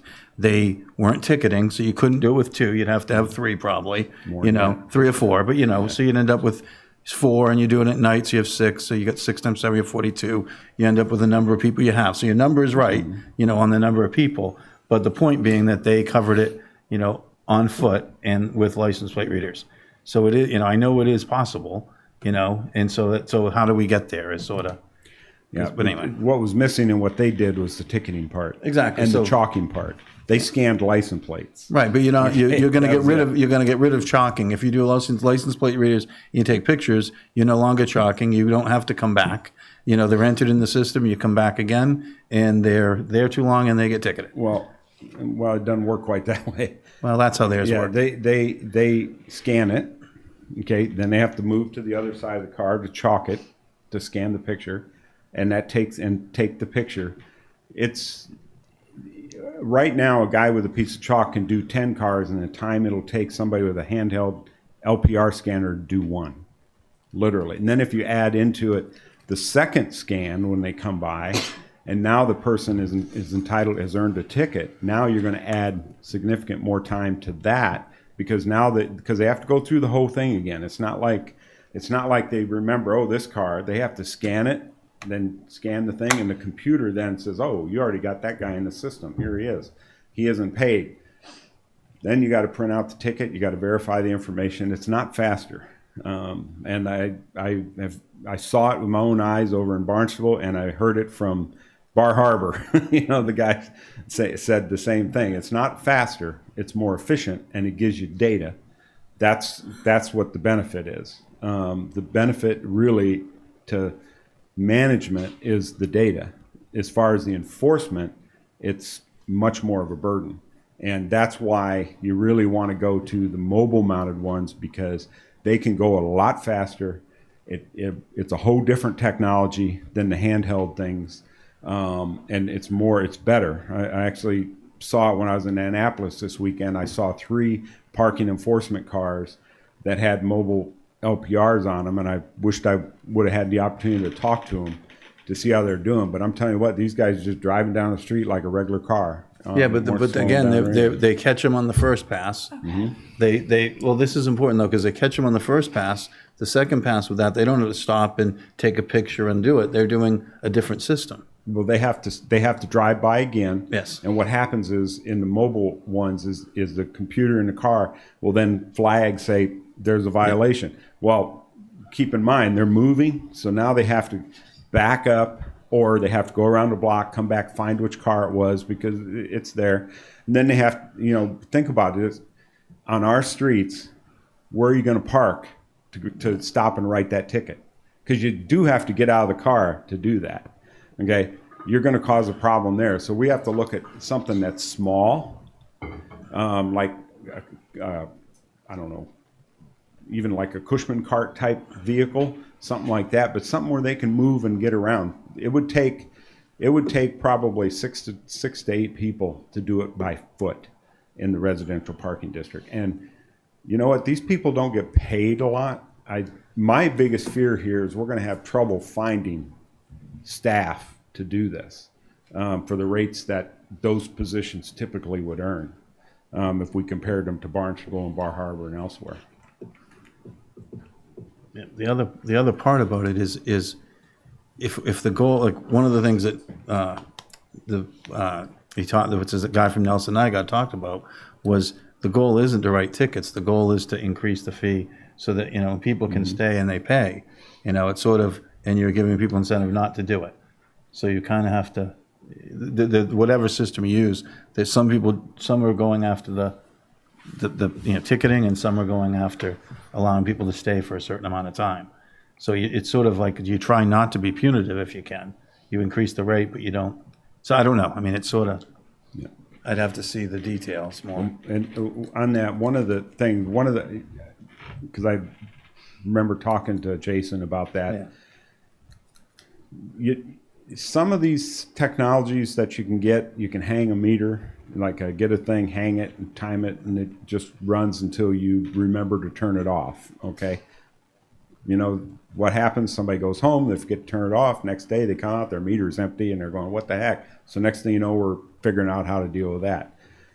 None of these pay-by-phone apps work that way. The pay-by-phone apps work, you have to pay in advance. You have to tell it how many hours you want.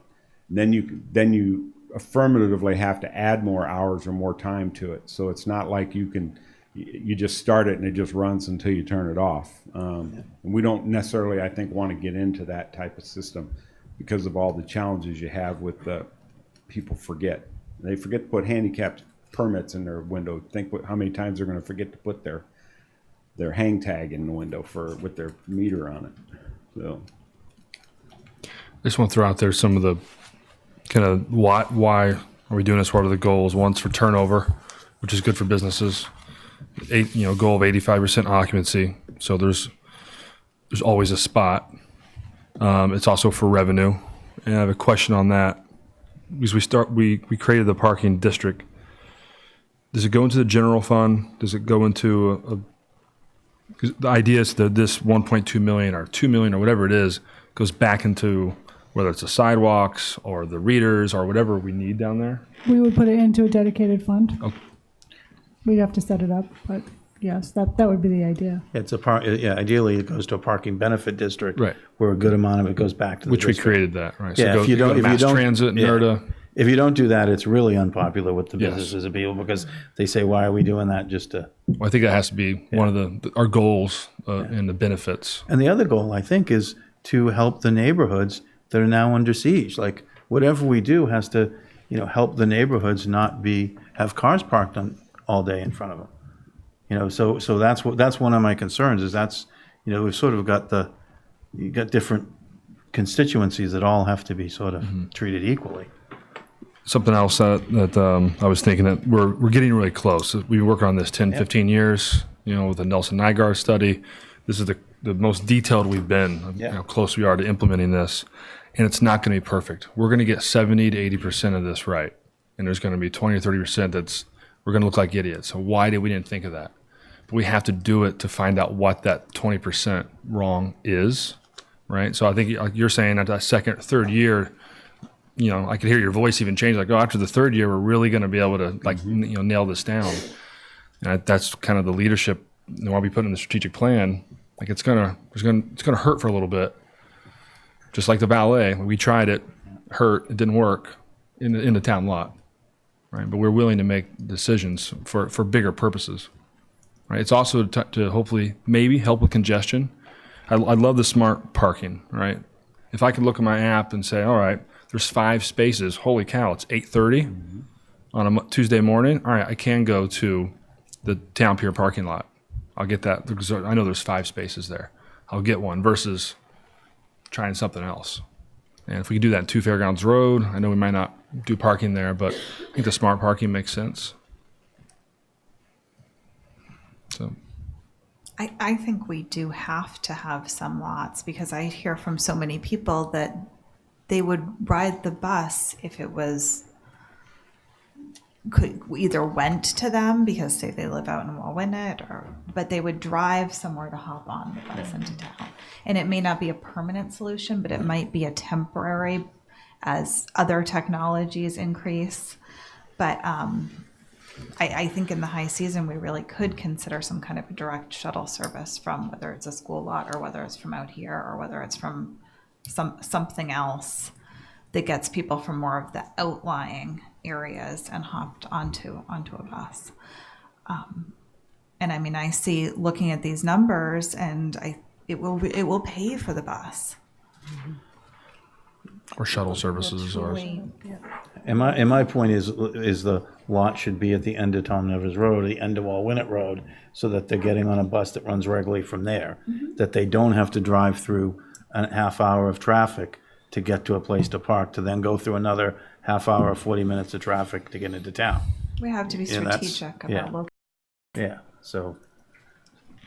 as the NERDA board, I think we have to be able to edit bus routes, and whether if it's money or more studies to make the whole thing work. We just can't put the parking system in place and feel like we're done. Did I steal your bus Yeah, story? I kind of have three things I want to touch on. Making sure that we do find a solution for people who work in town, because there are people, I'd say a select few in the summer, who still try to park and move their car every hour or two. What are going to be options? I like the idea of the satellite lots, but we still have to look at the paid rates. If it's going to be $3 to park in town and it's $3 to take the shuttle, how do we incentivize people? And you want to make sure that it's not cheaper to park than it is to take the bus. Otherwise, everybody's going to keep driving into town. I also think we should look at other things like longer bus service. If it's ending too early in the night for workers, that's not you can't take the bus to work and then have no way to get home. I think we worked around that with the ballet and having them stay open later. But again, kind of how can we tweak the bus service so that we can help the workers? And then the other thing I just read was about the idea about having free satellite lots. And I was nervous about that, because if there's free lots, how do we encourage people to still use the bus? If like the town lot is always free, which I know it should stay right now, but if there's always free lots, how do we encourage people to still take the bus? So we always want to keep that focus of not being that car centric, getting people out of their car. So having some sort of fee structure. And then I just had one kind of context question is, will all the signs for the app be kind of the gray signs with the white text to fit in with HTC? Okay. Yeah. The lot says, I can answer the lot one is the most convenient is more expensive, and the further away you go, the least expensive it is. So there may be free lots, it might be a free lot if it's at the end of Tom Nevers Road, for example, but it's, if it's the town lot someday, that's not going to be free. So you'd have to, places that do it, like, what is it, Northampton, they have some lots, outside of town that are 2 blocks away that are free, and then there's some that are, a few dollars a day, and then you park downtown, you pay $10 a day. So they tier it that way. Yeah. Are we sure about the timing? It just seemed a little bit skewed towards, we've got this shoulder season from October 1 to December 31, but high season starts May 15th to September 30th. Would it make more sense to have a shoulder season in the spring and the high season starts more like sometime in June, where like July and August are truly the most expensive? Up to you. These are just recommendations. We really didn't know. These are Okay. decision points for the board policy. Well, that items. was just one thing I was thinking, that why wouldn't we tier it on both ends Mhm. and probably go further back, like to April 1st or April 15th or something? But is that a staffing problem? It could be a challenge, but try not, it's not going to be overcome. Mike, then Curtis.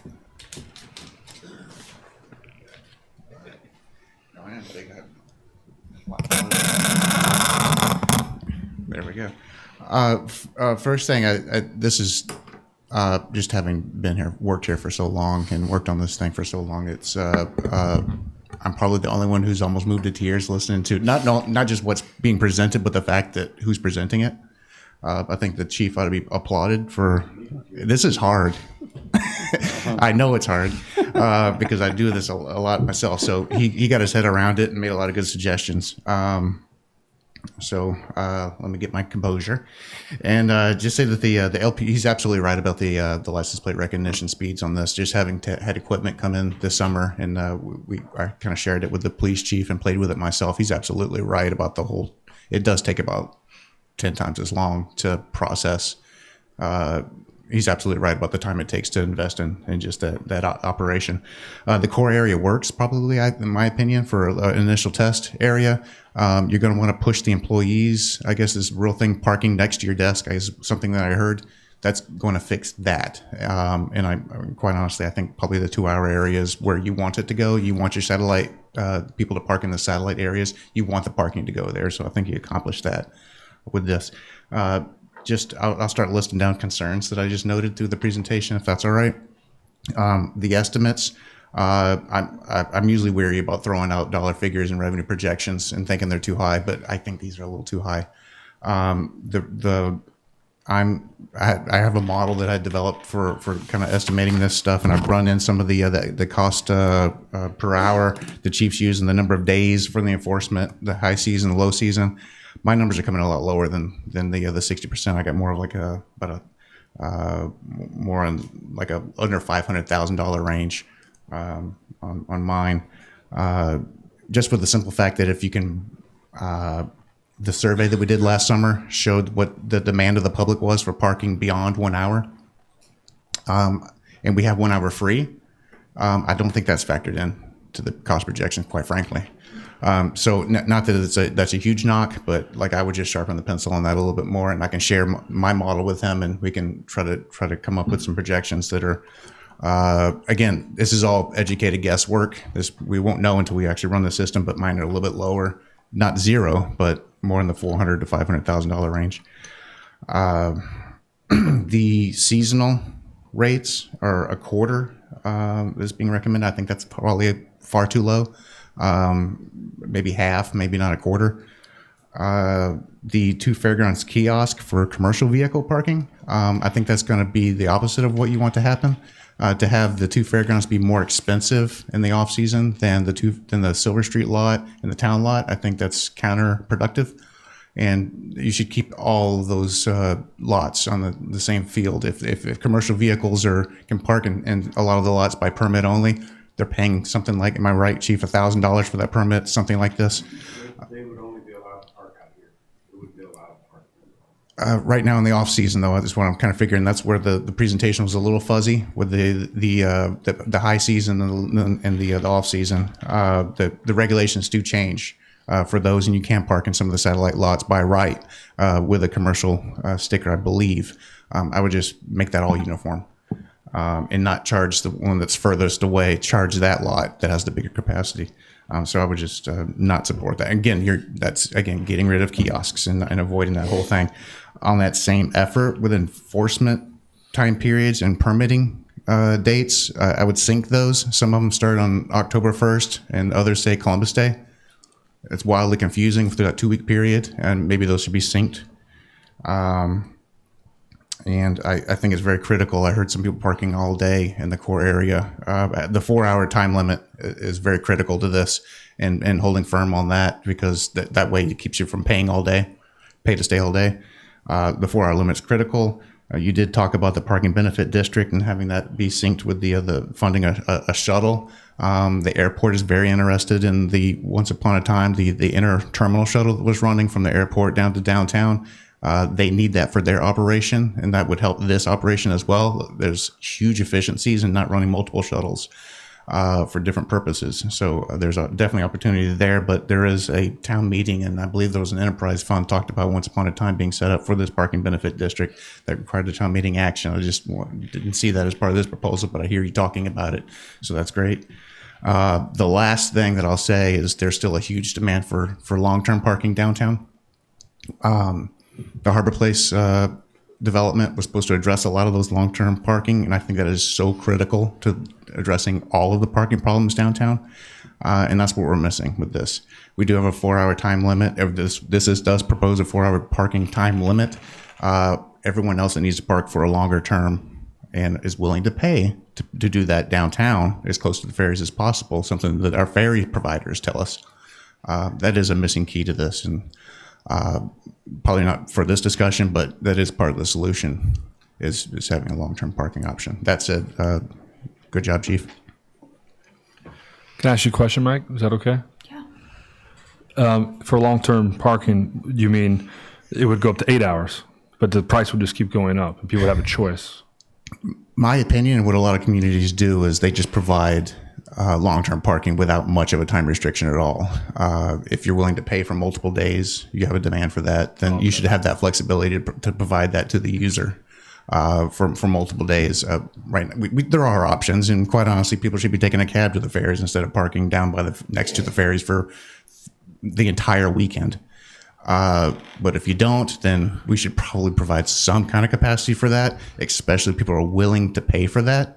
Not everybody's going to use that, but that does go a long way to address the problems, helps enforcement by allowing people to pay for that service rather than being penalized through violations. I think it's kind of critical. It's what other communities do as part of a complete picture of solutions. Mike, would you suggest someone can park 4 hours, drive out, come back 5 minutes later and park again for 4 hours? Because you're limiting them to 4 hours. What happens in your world after 4 hours? You move to a satellite lot, or the 2-hour zones, or the District 2 areas. You move your car and you park outside that area. The whole point of it is to keep you from parking for 8 hours straight in the core area, and that's your highest price real estate. That's the highest value of parking. And you should really do your best to, and not apologize for it. Don't apologize for restricting all day parking on Main Street. Oh no, I'm not apologizing for that. I think we should, but I also think that but I think I'm worried that what we're suggesting is going to put a ton of pressure onto District 2. So anyway. Well, not just the outer districts. There are satellites, which we probably should do be more diligent about finding some of these satellite lots. Not satellite where you take the bus in. Satellite where you can walk 5 minutes in. That's probably more of a solution than expecting folks to take the shuttle in for whatever thing. People have kind of already found them. They're up at Lincoln Circle. They're up on Cliff Road near me. They're down on North Liberty Street now. They're on those two side streets up by the cemeteries. I mean, people are finding the satellites because we're adding 500 cars a year. They've got to go somewhere. They've all found them, So you understand human nature. You understand the willingness to walk. Now you got to start building around that. I just want to say to Matt, I'm wondering if the drive-in, drive-out, I'm just wondering if there's some sort of happy medium where 5 minutes, you can't come back in. But I think if someone was here, worked for 4 hours, and then was coming back in for dinner kind of late, that I don't think that should be not allowed. But I think there's an hour or two in between, your 4 hours or within a 6-hour period or 8-hour period. Some kind of happy medium to discourage the go do a loop and come back. Yeah, I don't know what it is. I'm just pointing it as we have the most demand that the consultants have ever seen in parking anywhere is downtown Nantucket. We're 105, 110% of capacity, early evenings on summer nights. And now you see it in the outlying areas. So I don't have the answer. I'm just. Curtis? Maybe you can come back in, but you don't get another hour free. And you start paying at a higher rate. Thank you. This still isn't a public hearing yet, and I would appreciate if you would schedule it. I think that, first of all, I think this is a great job. It's long overdue. But we really need to get some ideas and suggestions from other people now that we put it on the table, and maybe the newspaper will talk about it. As far as I'm concerned, I'm tougher and meaner than you are. Start charging the minute you park. I just came back from Houston. Every shopping area has meters. I put a credit card in to park the car. Don't give them a free hour. Start paying the minute you pull into the parking space. And I was in Providence, or a friend was in Providence. They have cameras. You run a red light and you get a ticket in the mail. Why do we have to take 10 times as much time to write a ticket and spit it out and photograph the thing? Take the picture and send them a ticket in the mail. But I still think, I hate to say it, Washington Street should go on to a paid permit parking system. You can't kill your one close lot by letting workers park there all day. Get the shuttle system going, park at the high school, run the buses every 10 minutes in the morning. If you've been downtown on a rainy day, it takes you a half hour to come from 56 Union down to Stop and Shop. And while we're at it, let's stop avoiding facing the Stop and Shop Highline lot. Put some squeeze on the private owners to start putting restrictions on parking there. I never park at or go to Stop and Shop in the summer downtown. I can never find a parking space, and try to go there when the ferries are coming in. So great job. Glad we're doing it. Let's give other people like me a chance to yell at you one more time. Start putting it together, but tougher and meaner and faster, and start charging the minute you pull your car in the parking space. Thank you.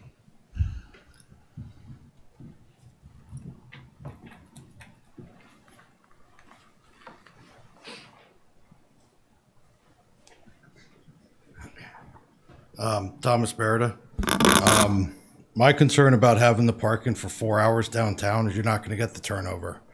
One of my concerns is I have a post office box downtown. I go to check the mail once or twice a day, depending if I get a notification. So that's a half-hour zone in there, and I'll go into the post office.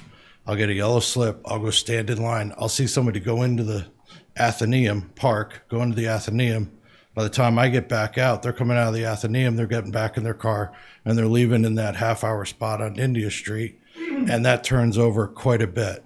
It's always turning over. If you turn this into a 4-hour spot, any space in those half-hour zones around the post office box are going to be gone.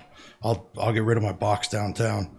The pay stations, if you do the pay stations and you get the little tag to put the little tag on the windshield or whatever, all that's going to do is stop traffic, because someone's going to see somebody go into a car. They're going to think that the car's leaving. They're putting the tag in the thing and walking away. So I agree in regard to that, not having that. One other thing is these parking permits for houses. People have 2 cars, maybe 3 cars, I don't know, but their driveways are always empty. They're not parking in the driveway. If they have a private parking space in their driveway and they have 1 car or 2 cars, they get 1 parking ticket or 1 parking permit. The other one stays. They don't get it because they can park in their driveway. You were talking about right now, September 15th, it goes the 2-hour parking goes away, and people will go away for a weekend or whatever. They'll park in the 2-hour when it gets quiet in the off season or whatnot. We're going to start charging for that. So that's going to be a deterrent for some people. Some people are not going to like that. In regard to the vehicle for the ticket writing, the Cushman cart's the best idea because you can park it just about anywhere. The other one is, if you don't have a sticker on the car saying that you're you have a little square sticker, how are the bike cops supposed to write them a ticket for parking if they don't have access to the reader computer system to know that that's not supposed to be a car in the district area? So one way to deter is the little sticker says, the cop comes down, he sees no sticker on that car, they're outside of residential. So that's another aspect in regard to it. But that's just about it. So thank you. Chief, did you send us something that in Massachusetts you can't have cameras that takes? Can you talk about? Because we heard that last week too.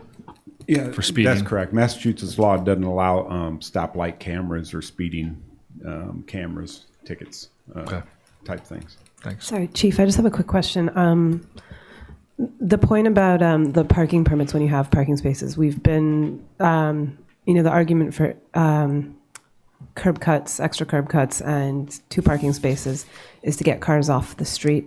But are those houses allowed to have residential parking permits as well for the street? Right now, they are. Yeah. Under the proposal that we endorsed,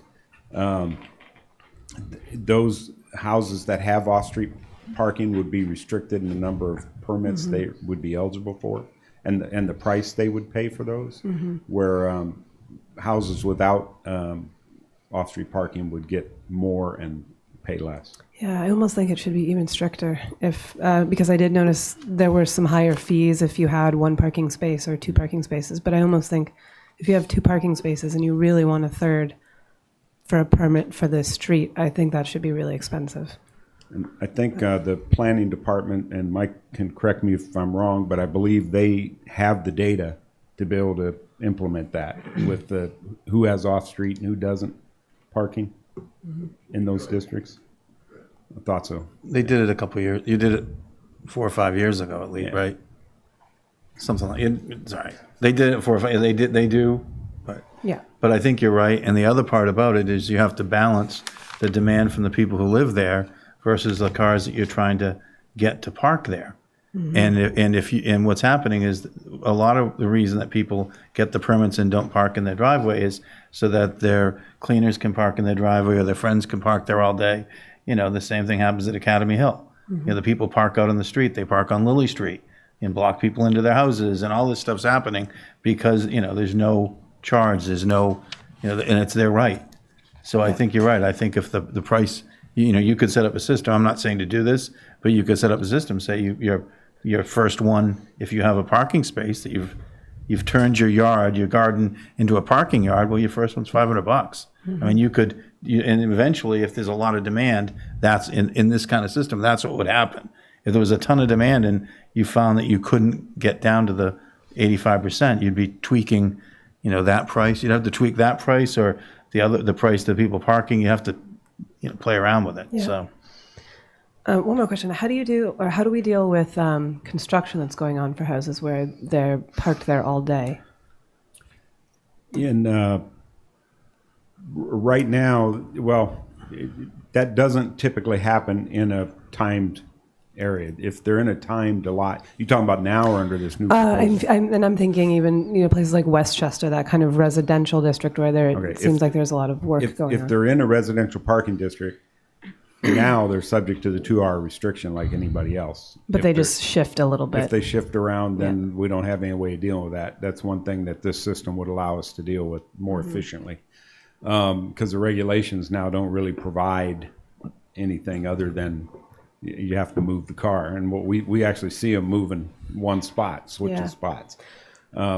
The new system, we would be able to say you can't move it anywhere within the parking district, or you can't move it anywhere. It has to be more than 500 yards away or something from where it was previously parked. The system can detect that. You can set those parameters. I wonder if builders, like if they are there for carpenters there for a full day at a house that maybe doesn't even have off-street parking, I could just see that becoming an issue for construction work.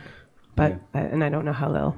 Well, right now, it, like if somebody has a plumber at a house and they need a plumber for the day, the plumber can come into the police station and get a permit, a contractor's permit to park for the day. Okay. We are very tight at giving those out. A few years ago, I think we gave out a couple of hundred of them, and once you got it, it was good for the whole year. Now they're good for the day at the location. Right. That you tell us when you come in and get it. With the e-permitting, it would even be more effective because we could set a fee and we wouldn't even have to get involved. A contractor, when they're sending people out on a job that day, they can just get online, say they need to go to this location, and they can pay the fee and they can get the e-permit, and the enforcement people will know when they scan the vehicle that it's permitted or not. Okay. When I first got on the board a few years back, the biggest complaint was all the construction right in the downtown core. There were businesses that were down 40, 50, 60% because the trucks were parked, you know, in front of their place all winter long. That was an anomaly. It was an anomaly, but The whole north of Broad was under construction. it was, but it made a huge impact on some people. And what they do in Northampton is they'll say, what they'll do is they'll say they'll let 1 or 2 cars park at their house, and they cover the meter, or they they put a note at that spot. It's in the system. They have to be out by 5 at night, so they can't stay there all night. That spot is then available for commerce in the evening. So there's places that are doing more, doing what we're doing now, which is an improvement, but we've got a ways to go, and this would enable us, I think, to get there, because, yeah, anyway, I always say, what I always say is, they build skyscrapers in New York City, and the guys don't all show up in F-150 trucks and park on the sidewalks, and somehow they get those used buildings built. So there's a way to do it, we just have to figure out how. Madam Chair, didn't we all talk about, I think during the strategic plan process, to keep the post office spaces, the 30 minutes, the same? Was it? Do we all agree on that or no? Is it? Yeah, Okay. I think they've run into roadblocks with Okay. doing that. Yeah, that'd be it. That's one thing about this type of enforcement. You really got to have a zone that's set for a time. Okay. And when you're trying to set up a little zone within the bigger zone, it's just going to make the system very complicated, and it'll change your patrol strategies.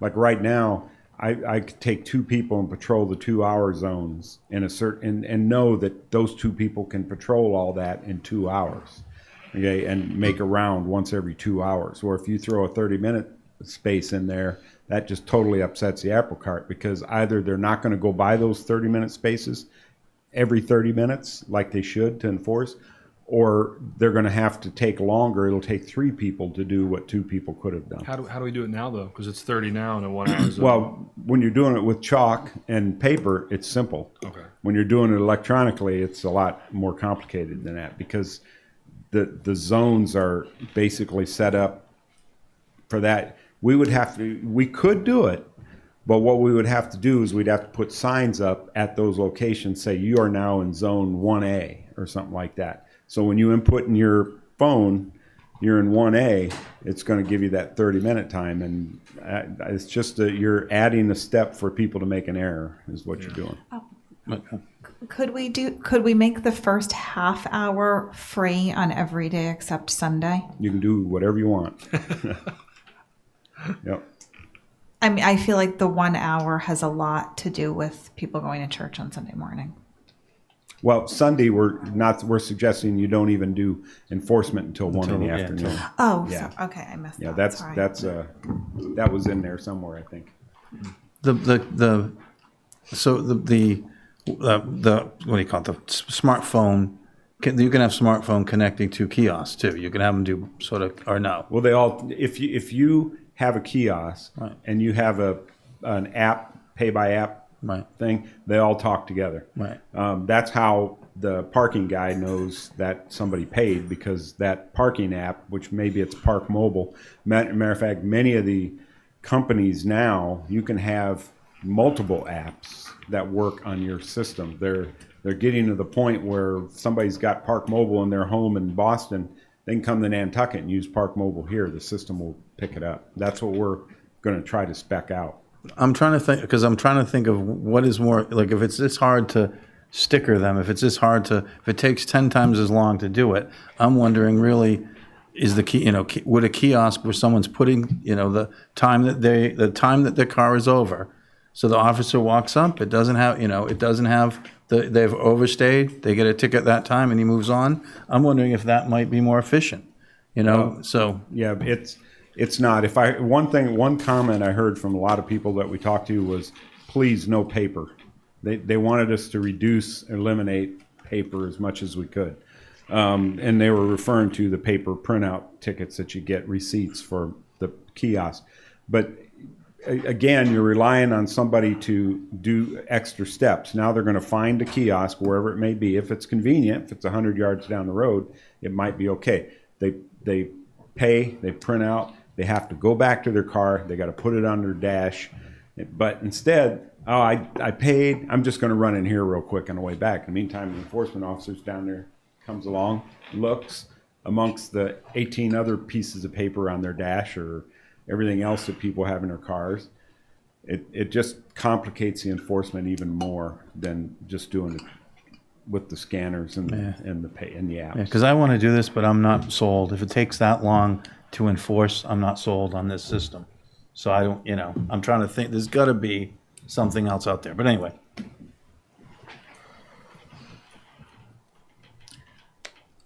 I'm assuming we're not making any decisions tonight. No. Okay.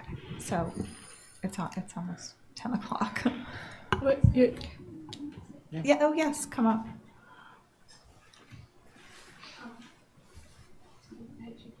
I'm Caroline Ellis, and I just have a couple of comments. I'm old, so I would like to say that I need to stop for 15 minutes at the drugstore. I have to stop for 30 minutes to go to the Athenaeum to return my books. I have to pick up my mail, and it's really, really important for the flow, which I actually admire all of us for respecting that. I love the hub and the 3 parking places there, and I think that's part of the community. And I think you can do whatever you want, I think, with this system. And I think it's important to keep that sort of as our special arrangement. I also would say that I think that the $50 ticket is much too high. I think that's an outrageous amount. Maybe not for people that have a lot of money, but if you just stay too long, I think it's a lot of money. I think 25 is fine. So, and the kiosk things are very ugly. We had them in Brookline. They're awful. It's very hard to walk up and back. So whatever we do electronically, if we're going to do that, is fine. Thank you.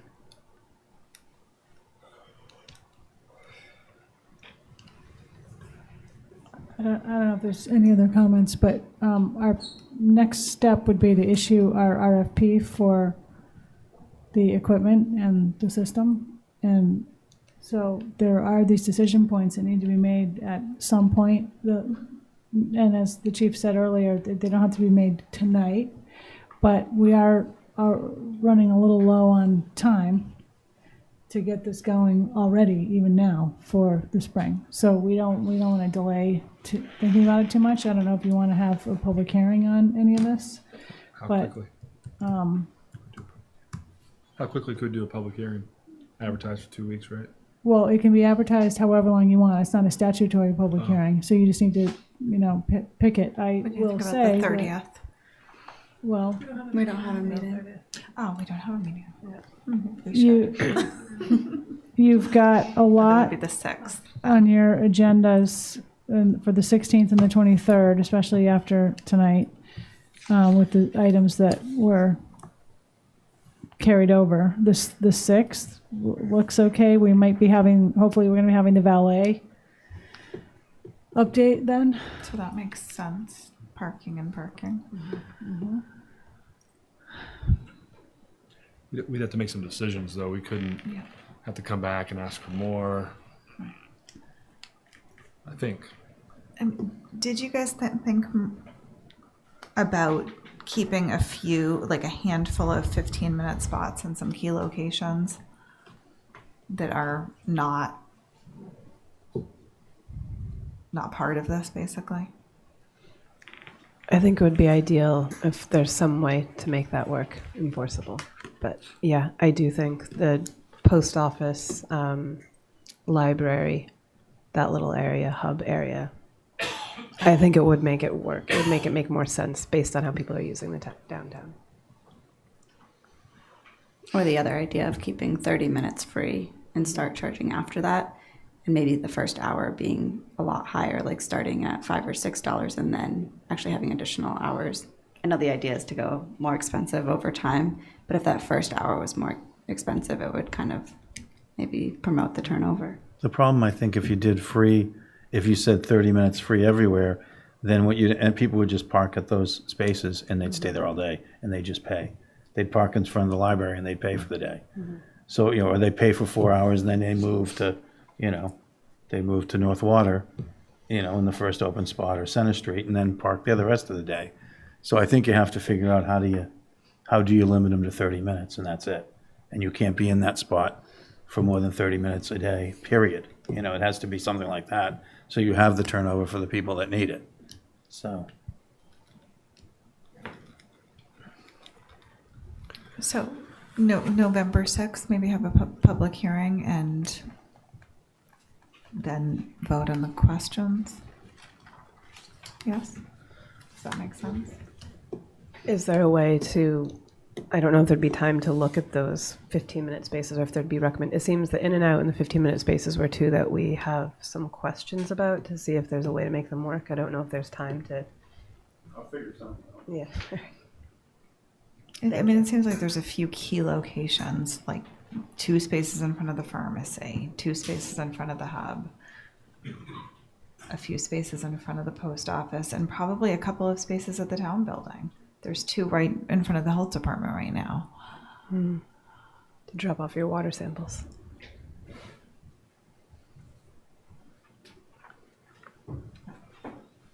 That's just my thought on that. I mean, we have to make sure that there are places for people who work in town that absolutely need to drive when there's not other options to be able to park for longer than 4 hours somewhere.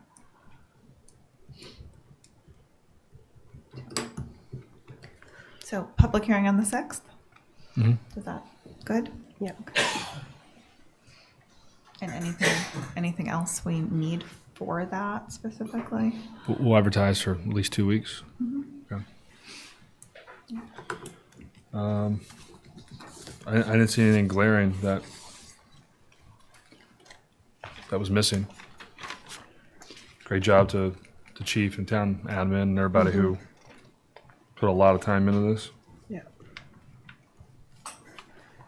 I was just going to add, you mentioned the Charlie card idea for people that don't have credit cards. That is a little bit more common than people think. And so kind of adding that into the proposal, how we would implement that and where people could pay with cash is important. I would agree with that. Yeah, because I know quite a few people who don't use credit card and wouldn't put their debit card into someone else's machine. So The only other thing I would say we have to really try to consider is if we're going to do shuttles or change bus routes, what are we going to do for this coming summer? yeah. So there's still a lot. I'm still worried about the demand in the 2 hours and what it's going to do to neighborhoods. So I think if I could see anything on that, I'll talk to Mike, I guess. But yeah, I'm just, that's sort of my gut worry right now. But